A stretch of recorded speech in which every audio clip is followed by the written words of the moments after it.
अस्सलाम वालेकुम सर, आवाज नहीं आ रही। वालेकुम अस्सलाम। नहीं, मैंने अभी तक म्यूट रखा हुआ था। मैं ज़रा वेट कर रहा था कि स्ट्रेंथ आ जाए क्लास की, फिर आजकल स्टार्ट करते हैं।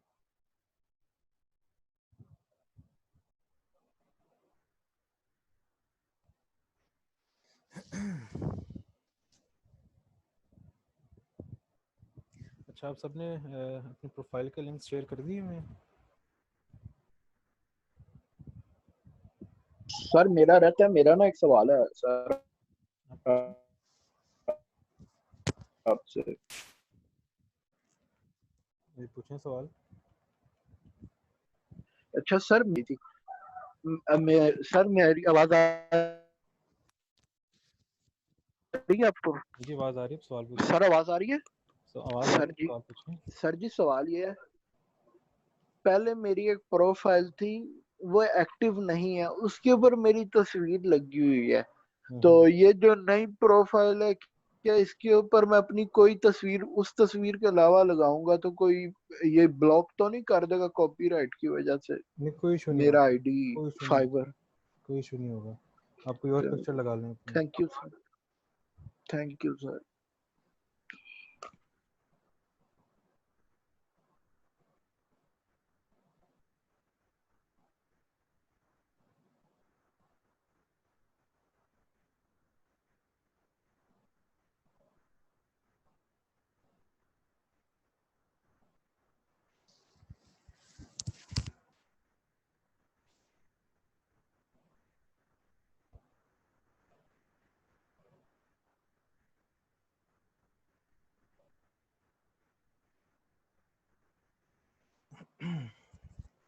ये आज क्योंकि हमारा रिव्यू का दिन था कि हमने अपनी प्रोफाइल्स जो हमने बनाई है कोर्स में अभी तक और जो गिग्स बनाए हैं उनको हमने रिव्यू करना था आज के दिन के लिए। और पूरा दिन एक मैंने आज सिर्फ आप लोगों के लिए रखा हुआ था कि जो भी कुछ सीखा आपने इस पूरे कोर्स में, क्योंकि हमने इसका टाइम ड्यूरेशन बहुत कम रखी है, सिर्फ 10 दिन का कोर्स रखा था और नॉन स्टॉप रखा है।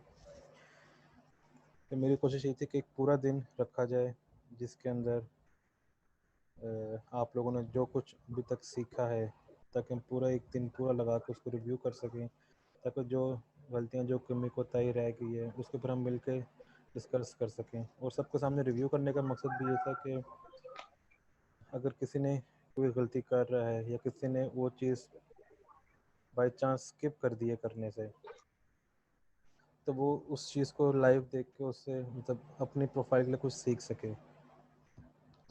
लेकिन आज स्टार्ट करने से पहले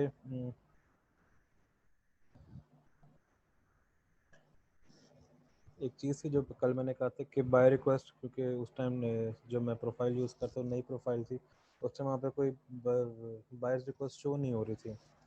तो सवाल ये था कल के बाय रिक्वेस्ट मतलब शो कैसे होती है, किस तरह शो होती है, उसके बाद शो होने के बाद हमने क्या करना होता है।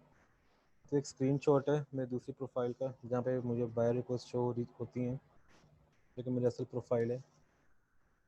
जब आप बाय रिक्वेस्ट पे क्लिक करते हैं तो कुछ इस तरह करके आपको बाय रिक्वेस्ट शो होती हैं।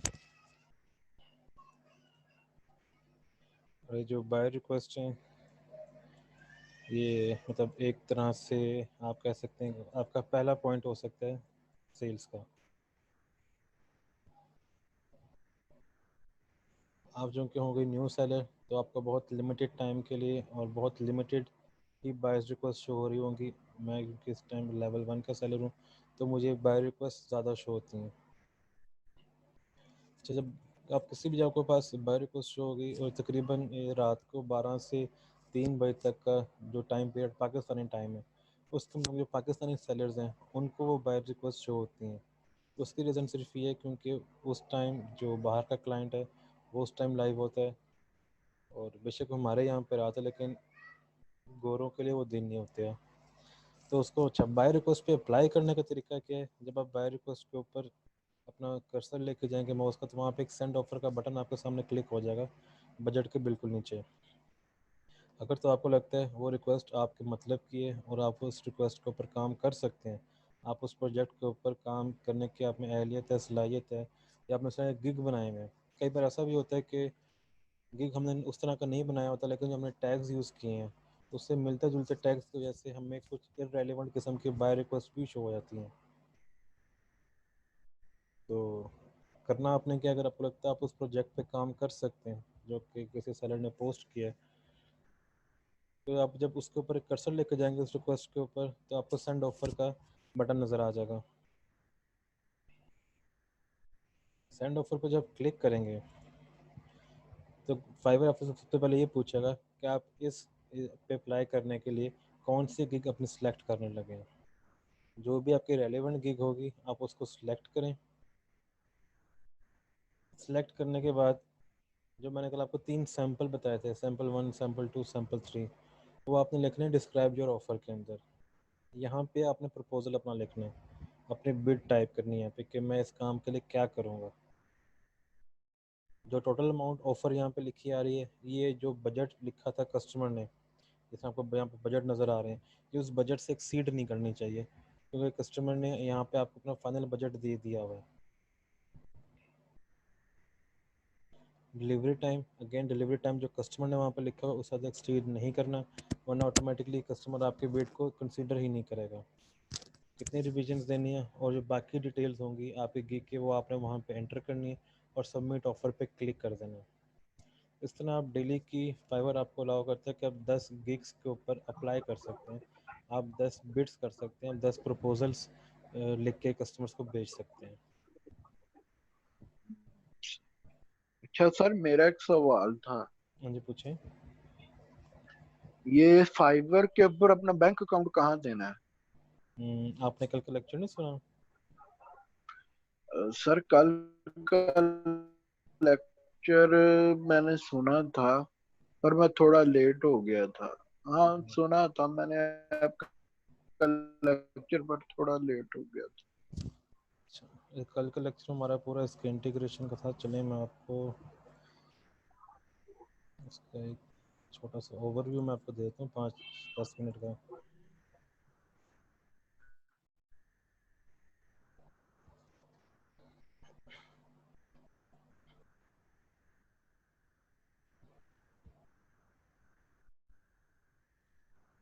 सबसे पहले अपनी अर्निंग्स के ऊपर आना है। अर्निंग्स पे क्लिक करके यहाँ पे आपको बैंक ट्रांसफ़र की ऑप्शन नज़र आ रही है। बैंक ट्रांसफ़र पे क्लिक करेंगे, वो आपसे पहले वेरीफाई करेगा थ्रू एसएमएस। क्योंकि यहाँ पे मैं इस प्रोफाइल के लिए किसी और का नंबर लिखा था तो इसलिए सही। मैं उसको लाइव नहीं करके दिखा सकता, क्योंकि यहाँ पर जो नंबर इस प्रोफाइल के अंदर वो किसी और का है, वो एक फेक नंबर है, मेरा नंबर नहीं है। तब एसएमएस जब जाएगा तो किसी और बंदे को जाएगा। मैं आपको उसकी स्लाइड शो कर देता हूँ स्टेप बाय स्टेप।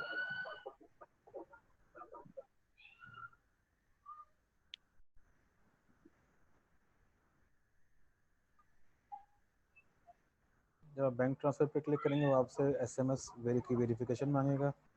आप उस पर सेंड एसएमएस वेरीफाई एसएमएस पे क्लिक करेंगे, आपके मोबाइल के ऊपर एक कोड आ जाएगा, तो आपने कोड यहाँ एंटर करना है। तो आपके ईमेल एड्रेस के अंदर एक कंफर्मेशन ईमेल चली जाएगी। आपने अपने ईमेल में जाना है, सही। उस फाइबर की ईमेल को ओपन करना है। उस ईमेल में एक जगह लिखा हुआ क्लिक हेयर, क्लिक हेयर पे जब क्लिक करेंगे वो आपको वापस फाइबर के ऊपर रीडायरेक्ट कर देगा। जब आप वापस फाइबर के ऊपर आएंगे तो गेट स्टार्टेड पे क्लिक करना है। आपके सामने पायनियर का यहाँ पे अकाउंट बनाने की ऑप्शन शो कर देगा। सिंपल इसके 4 स्टेप्स हैं। सही। यहाँ पे अकाउंट बनाने के अपनी पर्सनल इन्फॉर्मेशन लिखनी है। आप चूँकि यहाँ पहले इंडिविजुअल एज ए इंडिविजुअल काम करें, आप एज ए कंपनी काम नहीं करें, तो आप यहाँ पे अपने इंडिविजुअल की जो आपके नाम है, आपका लास्ट नेम, आपका ईमेल एड्रेस और डेट ऑफ बर्थ, वो आपने वो यहाँ मेंशन करनी है। नेक्स्ट स्टेप पे आपकी कंट्री, जो आपका कॉन्टैक्ट डिटेल्स हैं, आपकी कंट्री, आपका एड्रेस, कौन सा शहर है, जिप कोड और आपका मोबाइल नंबर। जब आप मोबाइल नंबर यहाँ पे एंटर करेंगे आपको एक और कोड आएगा। पहला कोड था फाइबर का, दूसरा कोड आएगा पायनियर का। जब यहाँ पे वो वाला कोड एंटर करेंगे तो नेक्स्ट स्टेप है इसका सिक्योरिटी डिटेल। वहाँ पे आपको जो आपका यूज़र नेम है, आपका जो पासवर्ड है, सिक्योरिटी क्वेश्चन वगैरह, ये आपको यहाँ पे एंटर करने हैं। नेक्स्ट स्टेप में आपने अपने बैंक अकाउंट की डिटेल्स एंटर करनी है। यहाँ पे जितने भी पाकिस्तान में बैंक्स ऑपरेट करते हैं वो सारे के सारे इस लिस्ट में ऑटोमेटिकली आ रहे होंगे, बेशक वो कोई सरकारी बैंक हो, बेशक प्राइवेट बैंक हो, हर बैंक यहाँ पर आएगा। आपने यहाँ पे अकाउंट हेल्ड करने आपने अपना IBN नंबर लिखना है। अकाउंट नंबर अलग होते हैं, IBN अलग कौन सा? होते हैं। जी सर। IBN नंबर आपको मिल जाएगा आपके जो है चेकबुक, उसके ऊपर भी लिखा होता है। अगर आप इंटरनेट बैंकिंग यूज़ करते हैं उसके ऊपर भी, उस आप अपना इंटरनेट बैंकिंग का अकाउंट ओपन करेंगे वहाँ भी IBN नंबर लिखा होता है। अगर वो भी नहीं करते तो सिंपली आप अपनी ब्रांच कॉल करें, आपको आपका IBN नंबर दे देंगे। सही। दोनों नीचे जो अच्छा सर, हाँ जी ये जो पाइनियर अकाउंट होगा ये हमारे बैंक अकाउंट के साथ रिलेट होगा? बिल्कुल, ये आपके बैंक अकाउंट के साथ लिंक हो जाएगा। यहाँ पे फाइबर कर देगा। फाइबर जो पेमेंट इशू करते हैं, फाइबर जाहिर बात है डायरेक्ट पेमेंट इशू नहीं करता।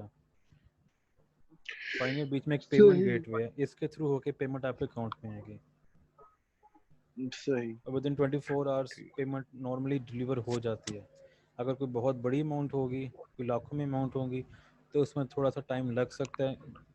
तो 48 आवर टू 72 आवर्स लग सकते हैं, लेकिन जो नॉर्मल जो पेमेंट्स हैं वो विद इन 24 आवर्स आ जाती हैं आराम से। सही।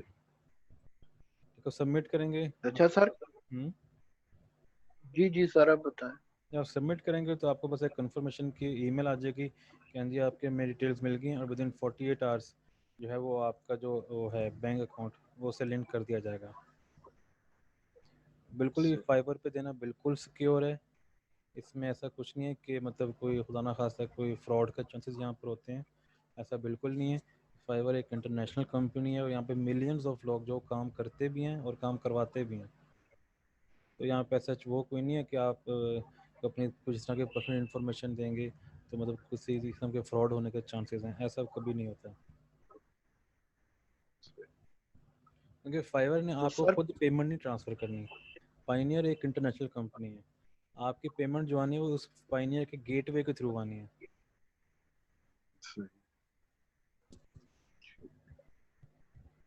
तो सर पेपाल भी यूज कर सकते हैं? अगर आपके पास है अकाउंट पेपॉल का तो आप जहाँ पे आपने बैंक अकाउंट लिखा था क्लिक किया था तो वहाँ पे पेपॉल की ऑप्शन भी थी, आप उसको क्लिक करके वहाँ पे इसको कर सकते हैं।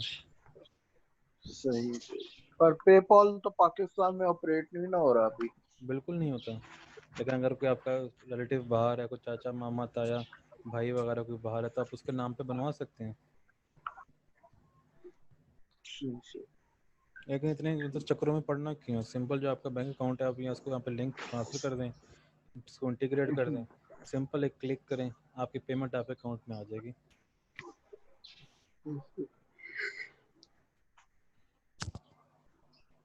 Thank you sir.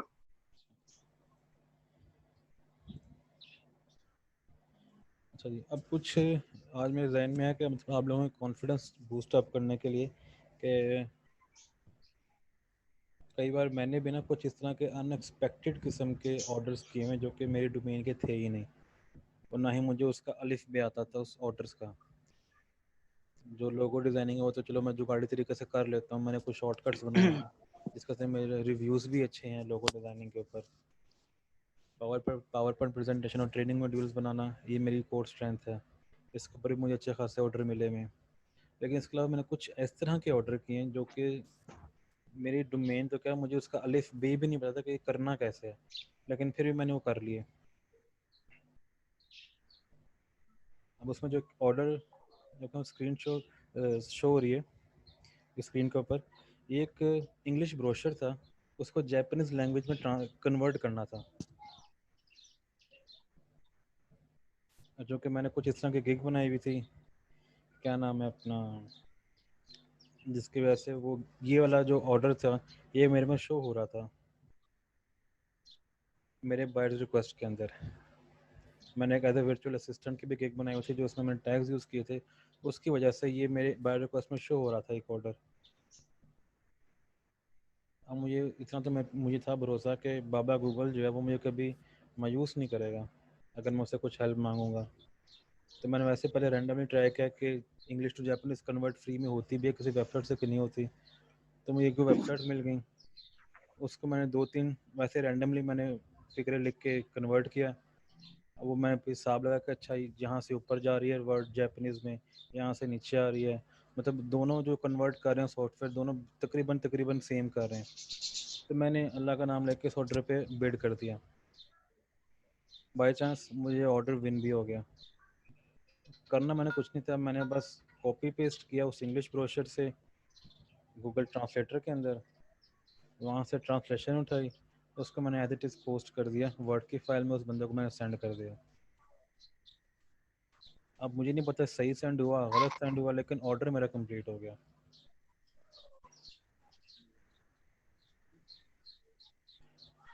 अब एक और ऑर्डर था, इसको कुछ पिक्चर्स चाहिए थी लीडरशिप के ऊपर, कुछ सॉन्ग्स चाहिए थे लीडरशिप के ऊपर, उस अपने किसी ट्रेनिंग मॉड्यूल के लिए।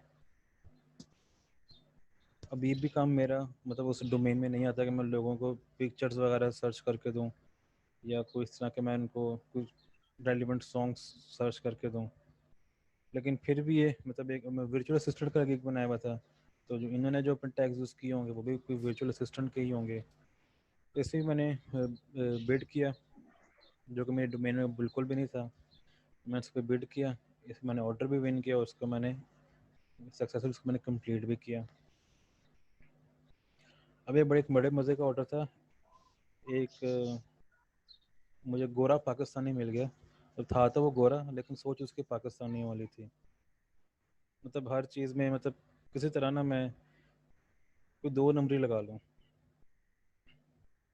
अब इसका क्या पास क्या था, इसने एक ट्रेनिंग मॉड्यूल इसने अपना साइन इन किया हुआ था, और ट्रेनिंग मॉड्यूल की जो कॉस्ट थी वो तकरीबन $10,000 का, जो उसकी फ़ीस थी ट्रेनिंग मॉड्यूल की। जिसमें पेड उडेमी के ऊपर कोर्स पढ़े हुए कुछ डिफरेंट कोर्सेज हैं, उस कोर्स की फ़ीस थी $10,000, जो कि उसने उस पर रजिस्ट्रेशन करवाई हुई थी। अब उसको ये था कि मैं इसको सिर्फ वन टाइम देख सकता हूँ, अगर मेरी कोई जब ये कोर्स ख़त्म हो जाएगा तो मैं इसको दोबारा देख भी नहीं सकता। तो उसने मुझे कहा कि आप इसको डुप्लिकेट कर सकते हैं, मतलब जो वहाँ पे उसकी वो थी वीडियोस वगैरह, जो ट्रेनिंग मॉड्यूल है वो डाउनलोड करना है। और वो था भी बहुत ही इनक्रिप्टेड किस्म का, वो कोई साइन का सॉफ्टवेयर, यूट्यूब की वीडियोस नहीं थी जो आराम से राइट क्लिक करें, एक्सटेंशन डाउनलोड करें अपने क्रोम के या फायरफॉक्स के अंदर, तो वो आपको आराम से डाउनलोड करके दे दे।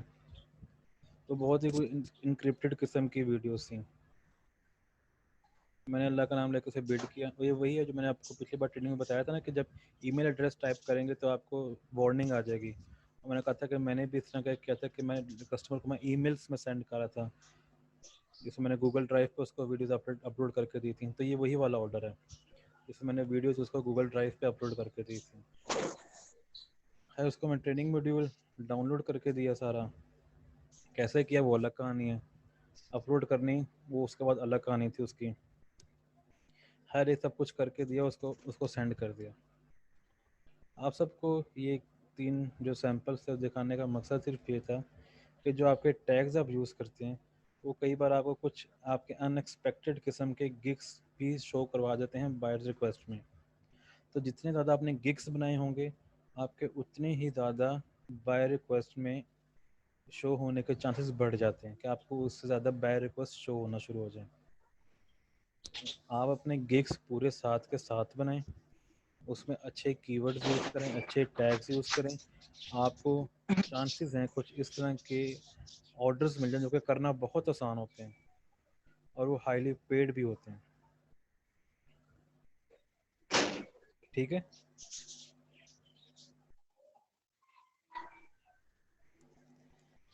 अच्छा जी। अब जो ओके सर। कुछ लोगों ने सेंड की थी अभी तक अपनी प्रोफाइल्स, तो वो हम ज़रा वन बाय वन अब रिव्यू करते हैं।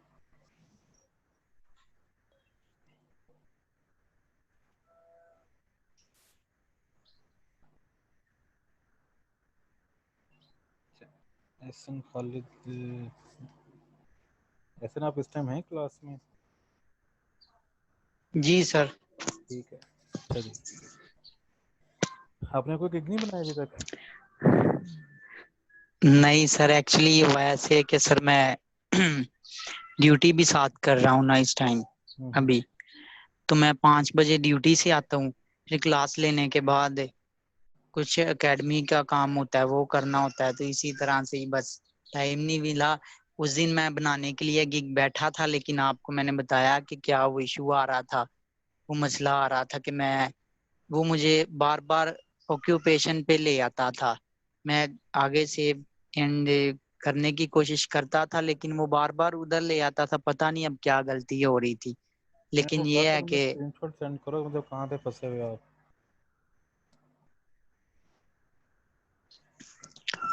अच्छा चलें, कोई नहीं यार, आप ना कोशिश करो कि अपने गिग्स लाजमी बनाओ।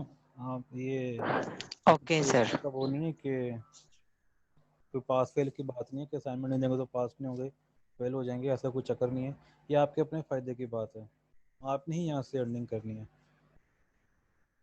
और जब आप अर्निंग करोगे तो आप ज़्यादा खुशी मुझे होगी, यार चलो मेरी वजह से किसी ने पैसा कमाना शुरू कर दिया। तो आप जी सर। गिग्स बनाओ, इसे मेहनत करो। आपने इस कोर्स पे इन्वेस्टमेंट की है। जो मैंने जी डे वन में मैंने कहा था कि इस कोर्स में इनरोल होने का मतलब ये हरगिज़ नहीं है कि अब आपकी अर्निंग गारंटी हो गई है। जब तक आप इस कोर्स के जो लर्निंग्स हैं उसको ट्रूली इम्प्लीमेंट नहीं करेंगे, एक एक चीज़ के ऊपर बार बार मेहनत नहीं करेंगे, तब तक आप आपका कोई भी हो वो अर्निंग कर ही नहीं सकता जो उसे मेहनत ही नहीं करेगा। इस तरह गिग बनाए इसके ऊपर। और अच्छा जी, टैग लाइन या customers proud of to me and my brands. अच्छा इसमें ना अगर तो आपको लगता है कि आपकी इंग्लिश थोड़ी सी वीक है तो इसमें ऐसे तो कोई बात नहीं है, मेरे खुद इंग्लिश बहुत वीक है। कौन सी हमारी कोई फर्स्ट लैंग्वेज है ये, या कौन सा कोई जी हमें सर। अगर गलत इंग्लिश बोलेंगे तो हमें फांसी हो जानी है। तो इसमें जी सर। झिझकने वाली या शर्माने वाली बात नहीं है। अगर इंग्लिश कमज़ोर है तो कोई मसला नहीं है, सर कोशिश से ही बंदा कामयाब होता है। बिल्कुल।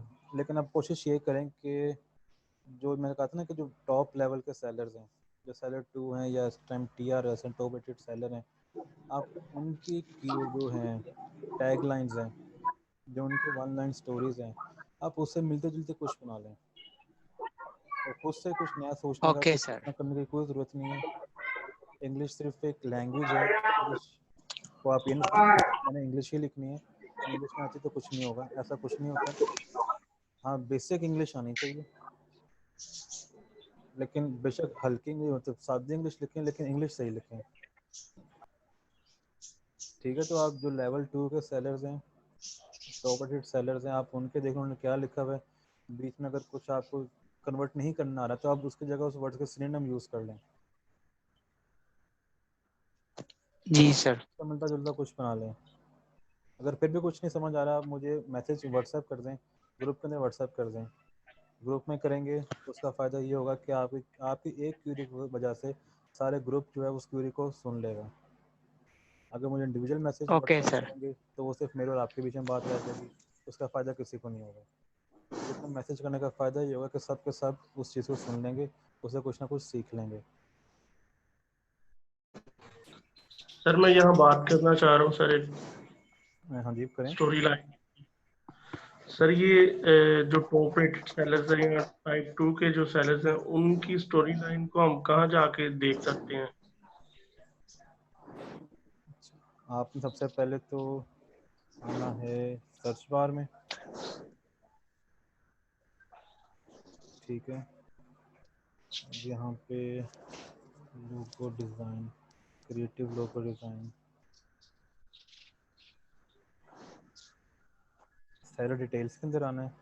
यहाँ से आपने सर्च करना है टॉप रेटेड सेलर्स और लेवल 2 सेलर्स और कर देना है अप्लाई।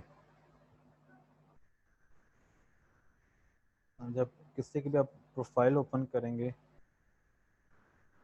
तो नीचे ही इस बंदे की लिखी हुई story line, logo design is a piece of cake for me. जब उसने अपने हिसाब से बिल्कुल ठीक लिखी होगी, बस वो कमेंट नहीं करते कि अच्छी है या बुरी है, उसके लिए काम कर रही है तो ये अच्छी है। तो यहाँ जी से सर। आपको मिल जाएगी लेवल 2 सेलर्स की या फिर जो टॉप रेटेड सेलर्स हैं उनकी वह जो स्टोरी लाइन है वो आपको यहाँ से मिल जाएगी। ठीक है। जी सर। सर ये इसी इसी के जरा शुरू में आप जाइएगा जो आपने अभी ओपन किया है। हाँ जी, सर इसके ऊपर जाइएगा शुरू में। सर ये जो अभी ऊपर लिखा I will design to modern and creative logo in 24 hours, sir हम इसको स्टोरी लाइन नहीं कह सकते? नहीं, ये आपका गिग का टाइटल है। ठीक है सर। ये आपका गिग टाइटल है। अगर आप चलें अब एज अ केस स्टडी इसको आप देख लें, इस बंदे ने 2 कीवर्ड्स अपने टाइटल के अंदर यूज़ किए हुए हैं, मॉडर्न भी किया हुआ है, क्रिएटिव लोगो भी किया हुआ है। जी सर। और आप देखें इसको तो इसके पास 79 ऑर्डर्स इस टाइम क्यू में लगे हुए हैं।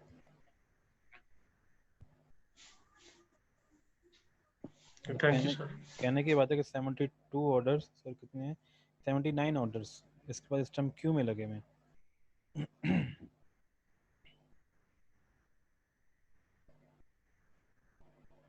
और जो रही है भी पाकिस्तानी, मज़े की बात। और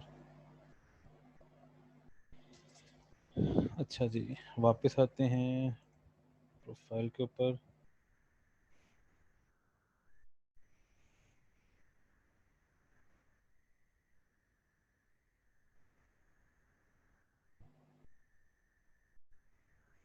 ये तो आपने वही लिखा हुआ जो हमने क्लास में डिस्कस किया था, ये वही वाला है ना?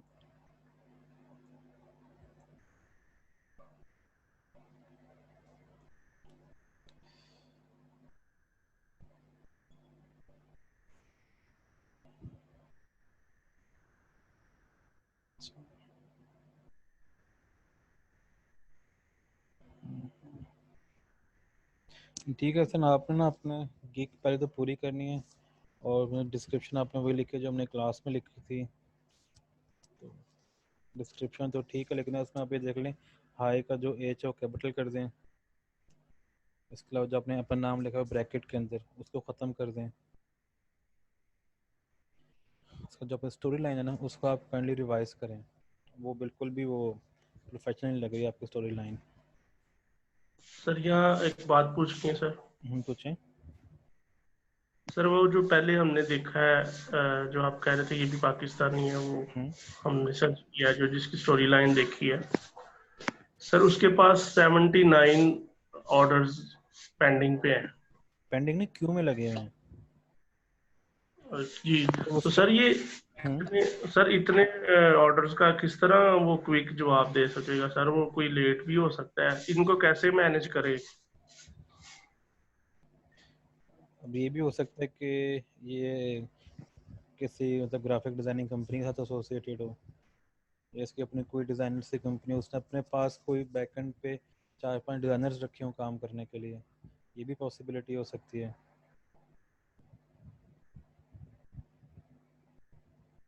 कुछ भी पॉसिबिलिटी हो सकती है। अभी इसने मैनेज करना, उसके बस क्यू में लगे हुए हैं। इस टाइम उसने 79 ऑर्डर्स के ऊपर ये बंदा काम कर रहा है, जिसने अभी जो उसके जो भी टाइम लाइन है सर उसमें ये उसको 79 को ये बिड कर चुका है ये।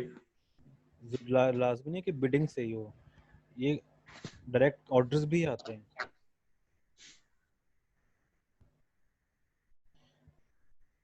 फॉर एग्जांपल मैंने लोगों की सर्विसेज किसी से लेनी, तो मैं अपनी पोस्ट को रिक्वेस्ट नहीं करता। अगर मैं इसी के साथ काम करवाना है तो मैं इसकी वेबसाइट ओपन की, मुझे इसके जो सैंपल्स यहाँ पे लगे हुए हैं मुझे अच्छे लगे, मैं यहाँ से उसके पैकेजेस जो उसने रखे हैं मैं उसको चेक करूँगा, और मैं यहाँ से उसको, या तो मेरे पास दो ऑप्शन है, तो मैं कंटिन्यू कर दूँ। कंटिन्यू करूँगा तो फाइवर मुझे जो उसका जो है पेज जहाँ पे मैंने ऑर्डर प्लेस करना है मुझे वहाँ पे रह जाएगा। कॉन्टैक्ट सेलर पे क्लिक करूँगा तो मैं उसको मैसेज कर दूँगा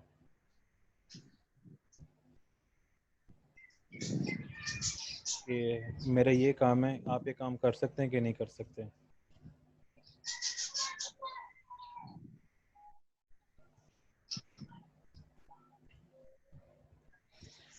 सर मेरा एक सवाल था। हाँ जी पूछें। सर जब हमें कोई ऑर्डर आता है या हमें कोई ऑर्डर मिलता है तो वो हम देख कैसे सकते हैं कि हमें कोई ऑर्डर मिला है, या कहाँ से हमें पता चलेगा कि हमें हमारी प्रोफाइल पे कोई ऑर्डर आया है? एक मिनट।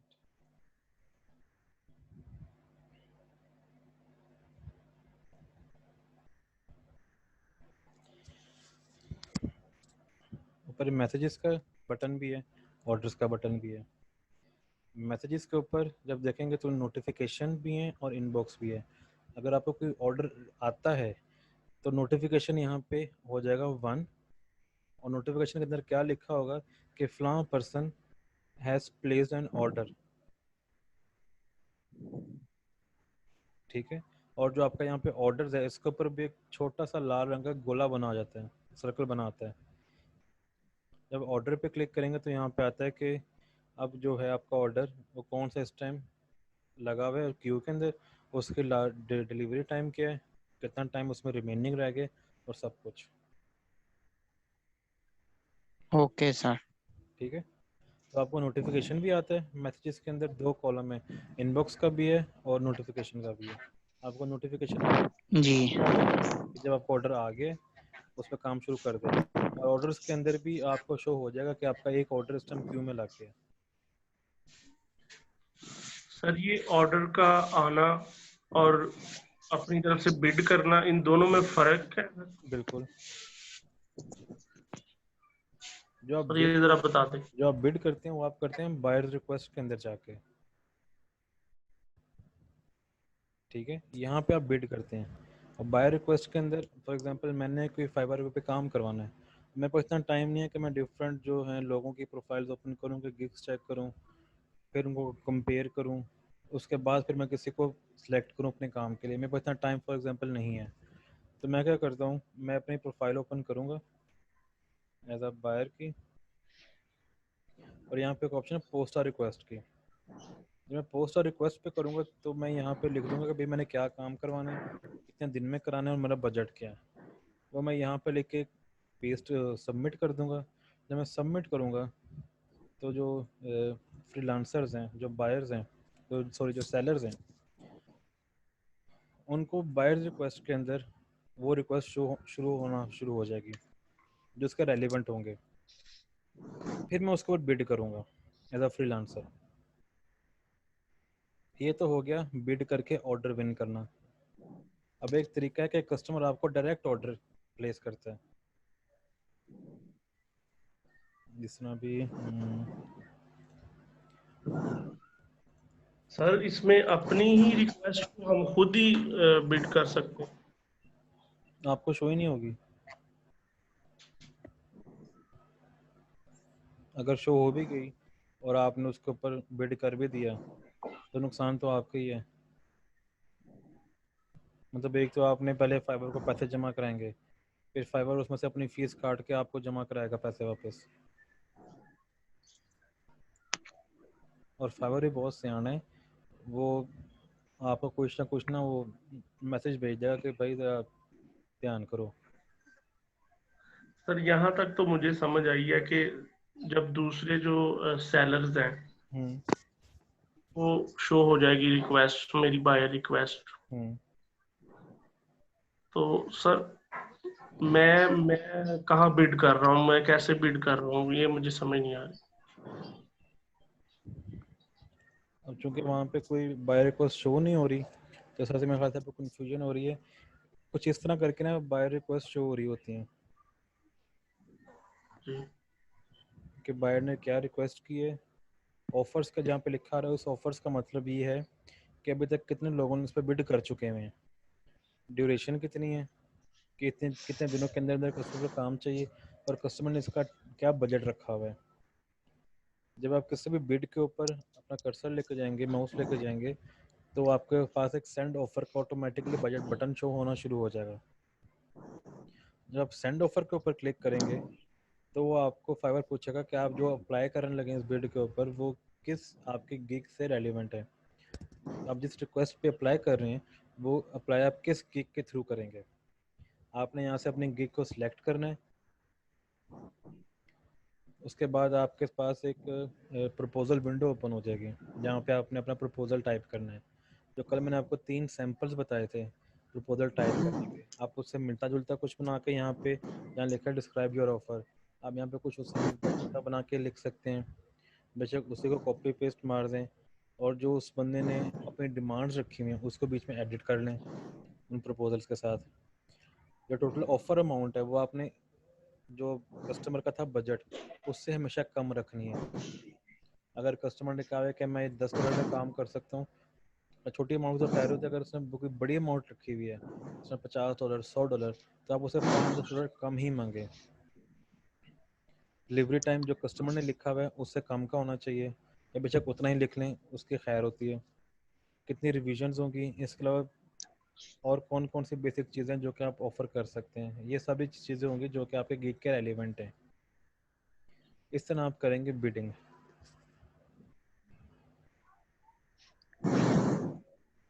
ठीक है जी सर। अच्छा, अब हम अगली प्रोफाइल देख रहे थे शहरयार की। शहरयार आप इस टाइम क्लास में हैं या नहीं?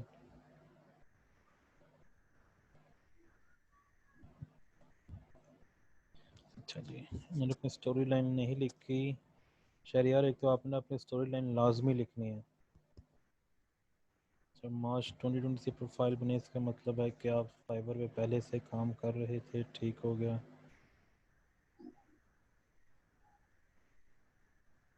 अच्छा जी शहरियार साहब, आपने भी कॉपी पेस्ट मारा हुआ है जो क्लास में हमने पढ़ा था। इसको ना आप अपने हिसाब से अमेंड कर लें। जब are you looking for a professional, आगे लिख लें logo designer for you. Stop searching नो को ज़रा एंटर मार के निचली लाइन के अंदर ले आएँ। I am a professional logo designer, दोबारा यहाँ पे लोगो डिज़ाइनर ऐड कर दें। Having 10 year plus experience. और जो पिक्चर आपने लगाई हुई है उस पिक्चर से लगता नहीं कि आपका 10 ईयर का एक्सपीरियंस होगा, तो आप इसको 3 ईयर 5 ईयर कर दें ताकि मानने वाली बात हो कि हाँ इतना तो एक्सपीरियंस उस बंदे का हो सकता है। चलें ठीक हो गया। आगे आपने अपनी प्रोफाइल्स भी लिंक कर दी हैं।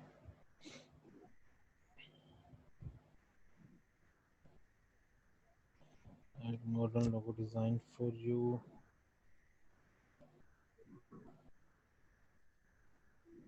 अच्छा जी है वेल।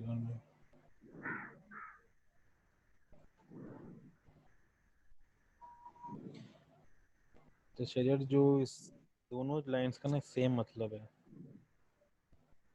या तो कर दें congratulations you are in a right place, या फिर खाली congratulations you are on a perfect gig. दोनों में से कोई एक चीज़ रखें। दोनों वर्ड्स, दोनों लाइन जो सेंटेंसेस हैं उनका एक ही मतलब है।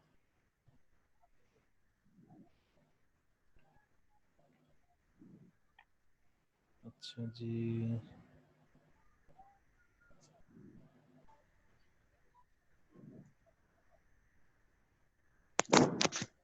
fastest delivery of the order, do not waste and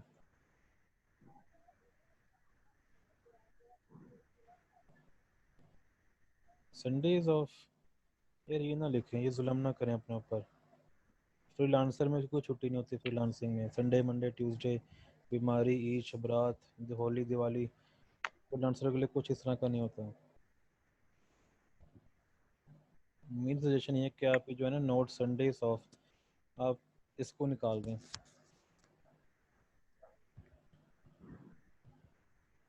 your imagination design.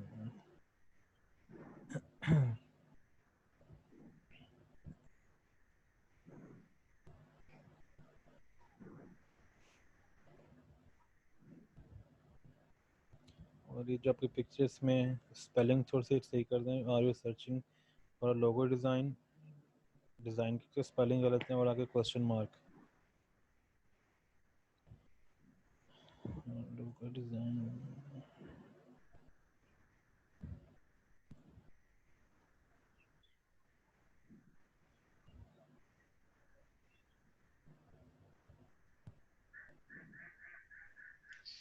यहाँ पे अगेन जो आप अपने प्रोफाइल में एक्सपीरियंस एडिट करेंगे, आप यहाँ पे भी उसका वही एक्सपीरियंस यहाँ पे लिख लें।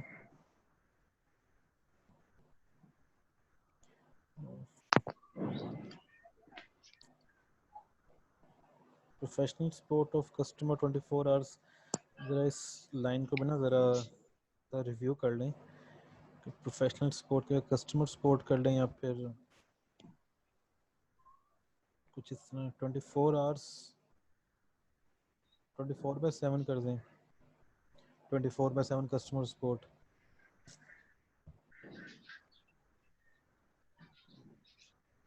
फास्टेस्ट डिलीवरी की जगह ऑफ द ऑर्डर की जगह कर दें ऑन टाइम डिलीवरी। तो जितना मर्जी फास्टेस्ट होगा तो वो एक दिन के अंदर अंदर ही।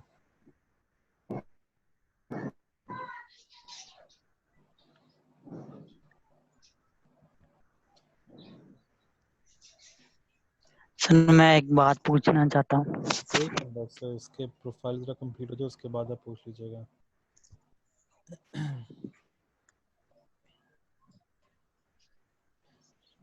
अच्छा एक मतलब दो स्लोगन्स ठीक हो गया। ये वन इनिशियल कॉन्सेप्ट का 2 कर दें। जब लोगो ही 2 दे रहे हैं तो फिर कॉन्सेप्ट्स भी 2 ही होंगे। दूसरे क्या आपने यहाँ पर लिखा था फास्टेस्ट डिलीवरी, लेकिन आप जो ऑर्डर डिलीवर एक एक पैकेज ऑर्डर कर रहे हैं वो 2 दिन में कर रहे हैं, 2 डेज डिलीवरी। तो ये थोड़ा सा आपको जो गिग की डिस्क्रिप्शन है और जो आप ऑफ़र कर रहे हैं असल में उसमें थोड़ा सा ये तजाद आ जाएगा। असल जो स्टैंडर्ड के अंदर है 3 लोगो और 4 स्लोगन, तो जितने लोगो होंगे उतने ही स्लोगन्स होंगे। तो बगैर लोगो या बगैर बिजनेस नेम के स्लोगन कैसे दे सकते हैं आप? अब स्लोगन की जगह आप यहाँ पे बिजनेस नेम कर दें, बिजनेस नेम एंड स्लोगन्स, 3 लोगो और 3 बिजनेस नेम एंड स्लोगन्स। इस प्रीमियम प्रीमियम के अंदर भी 4 लोगो या 5 लोगो, जितने लोगो उतने ही बिजनेस नेम।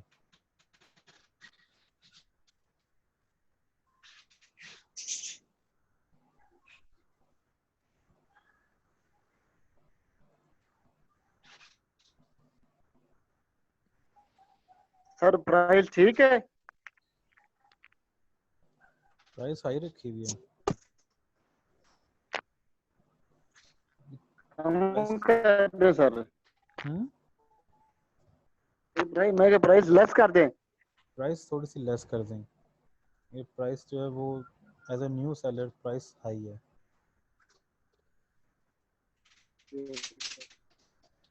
देखना जब आप हाई प्राइस डिमांड करेंगे तो इतनी हाई प्राइस हो और आपकी 12 आवर्स की डिलीवरी हो तो बात समझ में आती है, लेकिन आप इनिशियल डिलीवरी भी 2 दिन बाद दे रहे हैं बेसिक पैकेज की, और आपने प्राइस भी मतलब एक मार्केट का जो है एवरेज प्राइस उस उतनी रखी है, उससे ज़्यादा रखी हुई है आपने, तो वो मतलब बात समझ नहीं आती।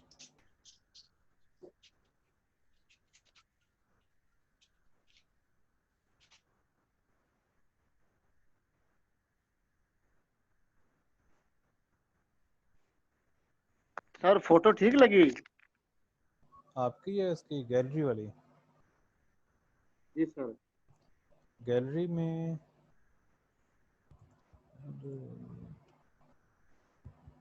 कोशिश करें कि इसको अगर थोड़ा सा चेंज कर लें तो यहाँ पे यस जो सर। आपके स्पेलिंग है ना, डिज़ाइन के स्पेलिंग यस सर। ये गलत है। यहाँ पे DISIGN आगे क्वेश्चन मार्क, और जो मॉडर्न लोगो डिज़ाइन है जो लैपटॉप की स्क्रीन में है इसको थोड़ा सा श्रिंक कर लें। Yes sir. या इसकी जगह कोई नेट से देख लेंगे कोई लोगो वगैरह आपको मिलता है फ्री ऑफ कॉस्ट, तो आप वो लोगो यहाँ पे पेस्ट कर दें स्क्रीन के अंदर बजाय मॉडर्न लोगो डिज़ाइन लिखने के। अच्छा, जो ये तीनों इमेजेस लगाई हुई हैं इसके नाम वही थे ना आपके मॉडर्न लोगो डिज़ाइन के, यही नाम रखे थे ना? यस सर, वही अच्छा, लिखे हैं। ठीक हो गया। Yes sir.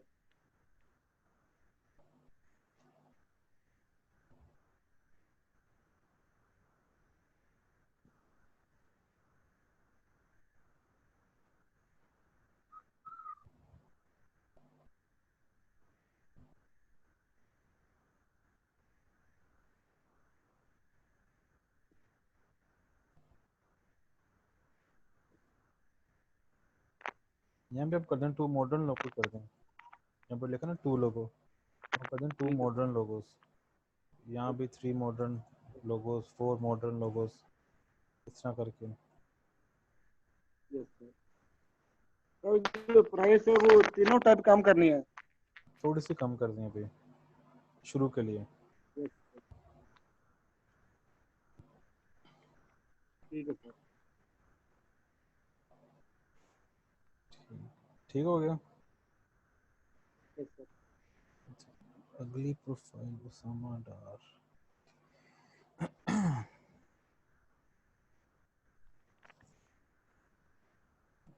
I will provide writing, data, accounts, designing, marketing services.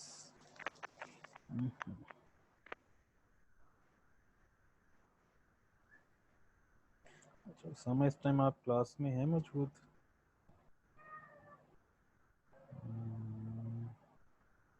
नहीं है, ठीक हो गया। पहले तो चीज़ उसामा स्टूडेंट हैं ये आपको पता है, हमें पता है, कस्टमर को बताने की क्या ज़रूरत है कि आप स्टूडेंट हैं अभी। तो 30 to 40% जो लोग फ्रीलांसिंग करते हैं उनमें मोस्टली स्टूडेंट्स ही होते हैं, और उसमें कोई बुराई नहीं है कि एज अ स्टूडेंट आप अगर फ्रीलांसिंग करें बहुत अच्छी बात है, लेकिन कस्टमर को कब बताने की ज़रूरत है कि आप स्टूडेंट हैं अभी, वो आपको कभी सीरियस ही नहीं लेगा अगर उसको पता चलेगा कि मैं किसी स्टूडेंट से काम करा रहा हूँ। तो एक तो आप इसको लिख दें हमें बिजनेस मैनेजमेंट ग्रेजुएट लिख दें, या आई एम बिजनेस मैनेजमेंट की बजाय आई एम मैनेजमेंट ग्रेजुएट, कुछ इस तरह करके लिखना, स्टूडेंट ना लिखें यहाँ पे। अपनी प्रोफाइल के अंदर।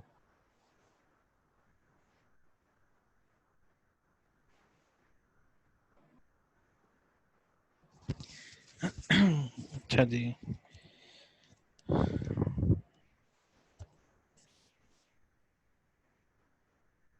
I will provide writing, data, accounts, designing, marketing services.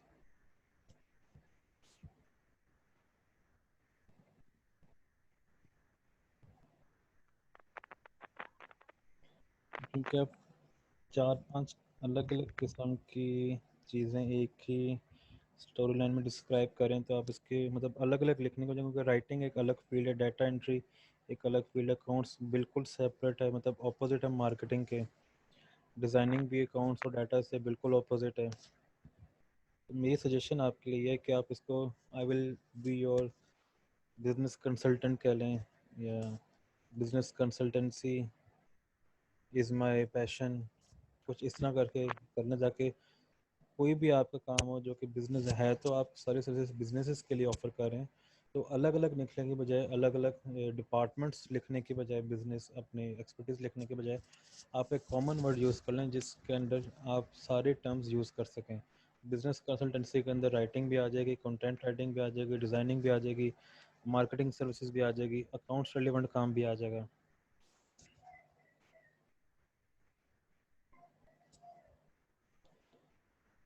अच्छा जी, ओके, पहला गिग ओपन करते हैं। I will provide data entry services.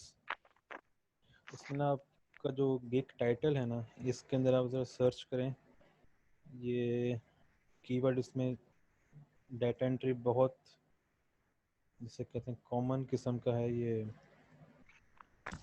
Keyword. तब ऑलरेडी आपके पास तकरीबन 60,000 59,000 कंपेटिटर्स हैं डाटा एंट्री सर्विसेज के ऊपर।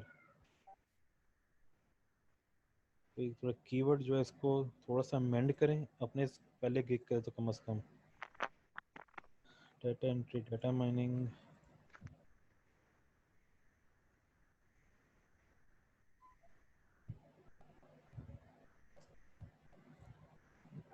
this समय गिग में ना थोड़ा सा और डिस्क्राइब करें, ताकि जो आपके कीवर्ड्स हैं, जो आपके टैग्स हैं, वो आप यहाँ पे बड़े आराम से फिट इन कर सकें। अगर मैं सिंपल सो तो आपके 80% जो गिग की डिस्क्रिप्शन है वो बुलेट्स फॉर्म के अंदर है। तो बुलेट्स फॉर्म में कितने कीवर्ड्स हम एंटर कर लेंगे? 1 या 2 कर लेंगे, 3-4 कर लेंगे। तो इससे ऊपर हम डाटा एंड मतलब जो गिग्स हैं वो एंटर नहीं कर सकते। अगर हम बुलेट्स फॉर्म, बुलेट्स लिख, मैं बुलेट्स लिखने से मना नहीं कर रहा, बुलेट्स आप लाजमी लिखें, लेकिन साथ में टेक्स्ट एनरिच होना चाहिए ताकि आप उसे एसईओ कर सकें। एसईओ करेंगे, कीवर्ड्स तगड़े यूज़ करेंगे, तभी आपका जो गिग है वो ऊपर आना शुरू होगा रैंकिंग के अंदर। एक तो जो आपका पहला गिग है ये डाटा एंट्री वाला, इसमें तो आप एक तो ये काम करें कि इसमें जो आपका टेक्स्ट है उसको इन्हांस करें, ताकि जो आपके कीवर्ड्स हैं वो आप मैक्सिमम यूज़ कर सकें, और जो आपकी स्टोरी लाइन है इसको थोड़ा सा आप अमेंड कर लें। जो प्राइसिंग है वो ठीक है, मतलब बेसिक हमने सबसे कम रखी हुई है $5, फिर उसके बाद 2,000, ये प्राइसिंग ठीक है।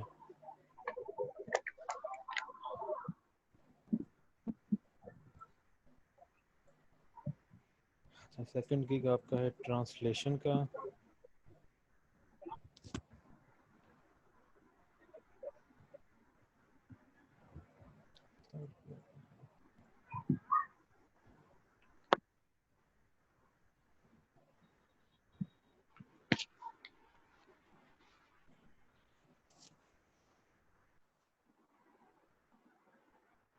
I will provide online translating services.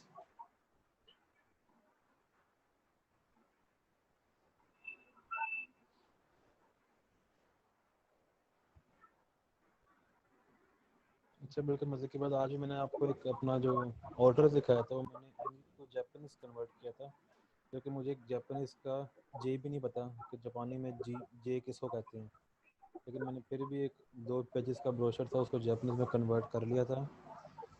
यहाँ पे बात दोबारा रिपीट करने का मतलब ये कि आप इंग्लिश अपनी सर्विस को इंग्लिश टू उर्दू मतलब सिर्फ एक लैंग्वेज में स्पेसिफिक ना रखें कि मैं इंग्लिश टू उर्दू या उर्दू टू इंग्लिश ही सिर्फ ट्रांसलेट करूँगा, इसके अलावा मैं कोई काम नहीं करूँगा। आप अपनी गिग को जर्नल रखें।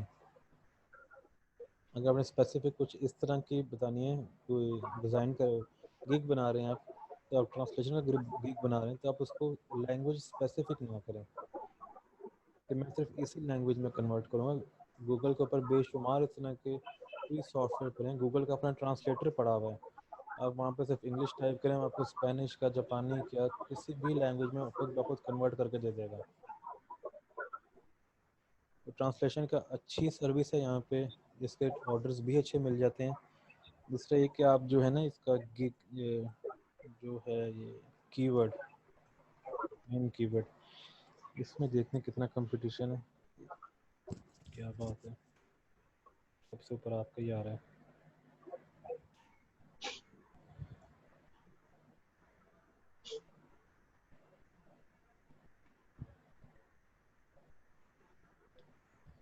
इस गिग के लिए कि आप इसको ना अपने स्पेसिफिक ना करें इंग्लिश टू उर्दू या उर्दू टू इंग्लिश में, क्योंकि इसमें आगे बहुत कम, अगर किसी ने उर्दू टू इंग्लिश में करवाना है तो या उर्दू से इंग्लिश में या इंग्लिश से उर्दू में करवाना है तो सिर्फ आपको पाकिस्तानी लोग मिलेंगे, और पाकिस्तानी बहुत कम आते हैं फाइवर के ऊपर काम करवाने के लिए, आते हैं लेकिन बहुत कम होते हैं।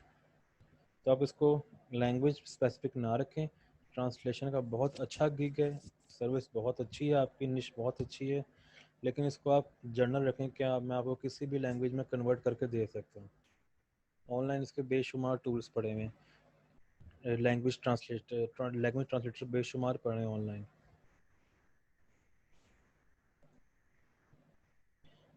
मॉडर्न लोगो डिज़ाइन,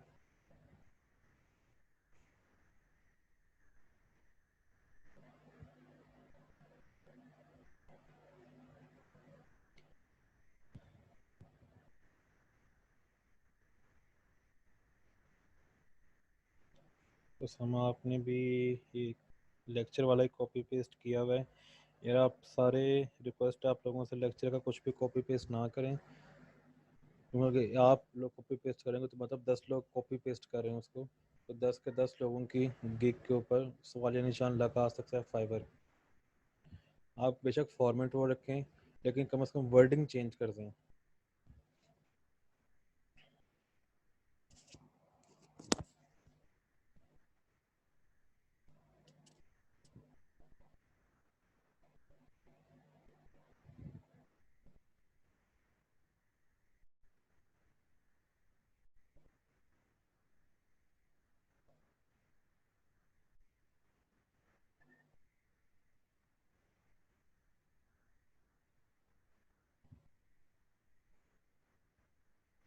अच्छा जी, अच्छा मैं चीप प्राइस है उसको अफोर्डेबल प्राइस कर दें। Affordable price, graphic design, modern logo design, money back guarantee, unique design, customer satisfaction, बिल्कुल परफेक्ट है। Slogans, money back guarantee, brand name suggestions, ठीक हो गया।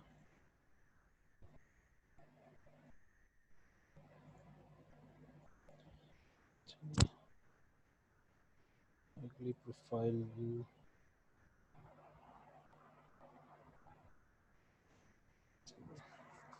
Perfect graphic designer for your fantasy comes true, ठीक हो गया।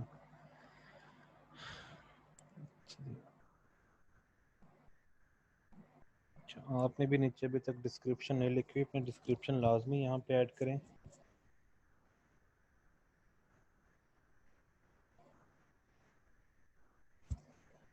इसका unique logo design for concern, unique logo design, ठीक हो गया।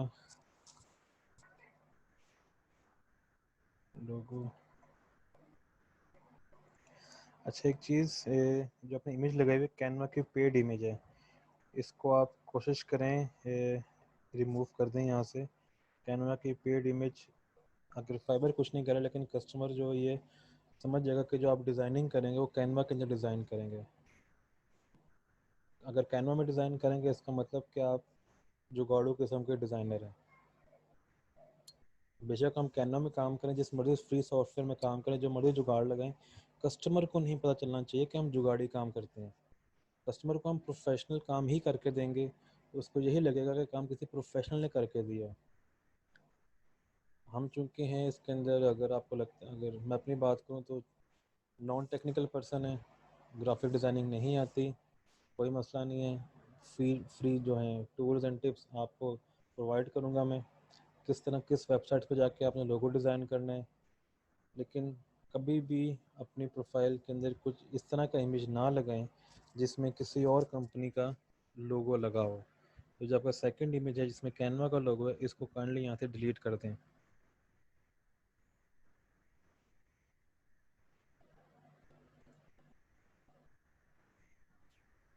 सर ये कैसे पता चलता है कि ये पेड है? इसके ऊपर कैनवा का इमेज है, अगर आप लोगो देखो ना, लोगो जी और ओ के बीच में कैनवा का इमेज लिखा हुआ है। उसके अलावा जो यहाँ पे उसके ऊपर वो लाइनिंग लगी हुई है, कैनवा का जो इमेज देता है उसके अंदर अगर ये इस तरह के क्रॉस ग्रिड्स बने हों और उसके अंदर कैनवा का नाम इमेज इम्बोस हुआ हो, उसका मतलब पेड इमेज है। जी सर, थैंक यू। मतलब इसके जब तक आप कैनवा को पैसे नहीं इसके देंगे, कैनवा अपना ऐसा लोगो नहीं हटाएगा।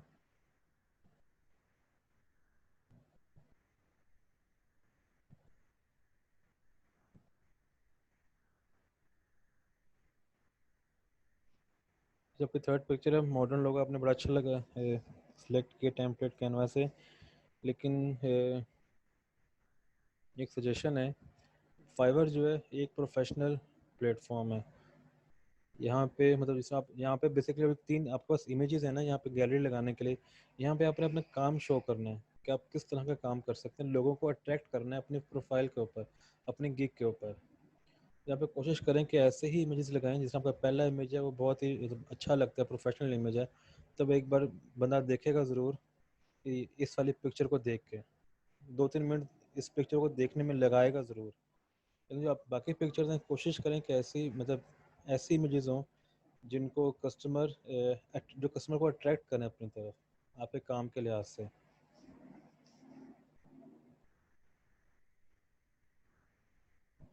अच्छा जी, welcome to the unique world of logo design. अच्छा कि यहाँ पे यूनिक और लोगो डिज़ाइन का टैग्स यूज़ किए, अच्छा किया आपने। Unique and creative design, again ज़बरदस्त आपने यूज़ किया है टैग। थोड़े से ग्रामेटिकल मिस्टेक्स हैं, 2 बार द यूज़ हुआ है।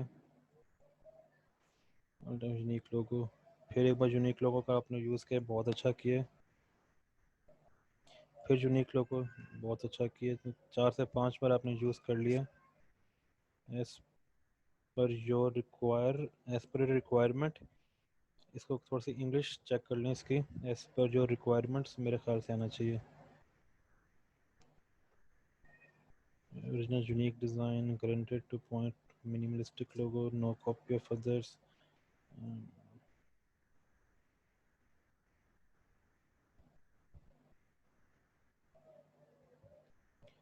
ठीक हो गया। अच्छा जी, तो हो गया स्टैंडर्ड।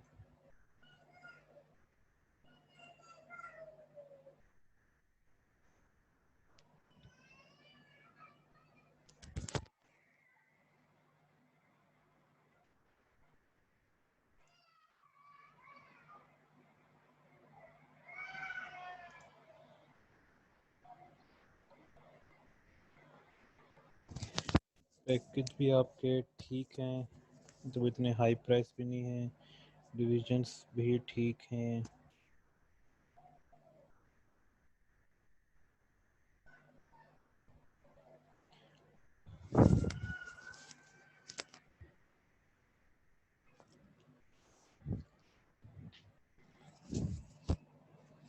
ठीक हो गया। अच्छा, अभी तक सिर्फ मुझे इन 4 के ही इन 4 लोगों ने सेंड किए थे अपने प्रोफाइल्स ग्रुप के अंदर। अगर आपने प्रोफाइल अपनी बना ली हुई है, गिग्स अपने बना लिए हुए हैं, तो आप भी इसको शेयर अभी कर लें। हम इसको अभी लाइव इसका रिव्यू कर लेते हैं, ताकि एक आपके लिए भी अच्छी अंडरस्टैंडिंग हो जाएगी, मतलब एक इनकरेजमेंट हो जाएगी आपके लिए भी, क्या मतलब आप सही ट्रैक में काम कर रहे हैं या नहीं कर रहे, या फिर कहाँ पे आप डेविएट हो रहे हैं, कहाँ पे आपको इम्प्रूवमेंट की ज़रूरत है।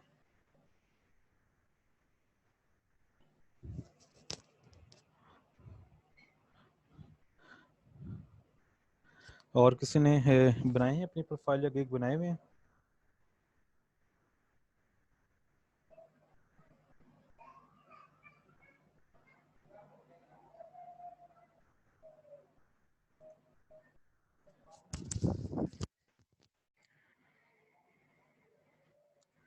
और किसी ने अपने गिग्स या प्रोफाइल बनाए हुए हैं?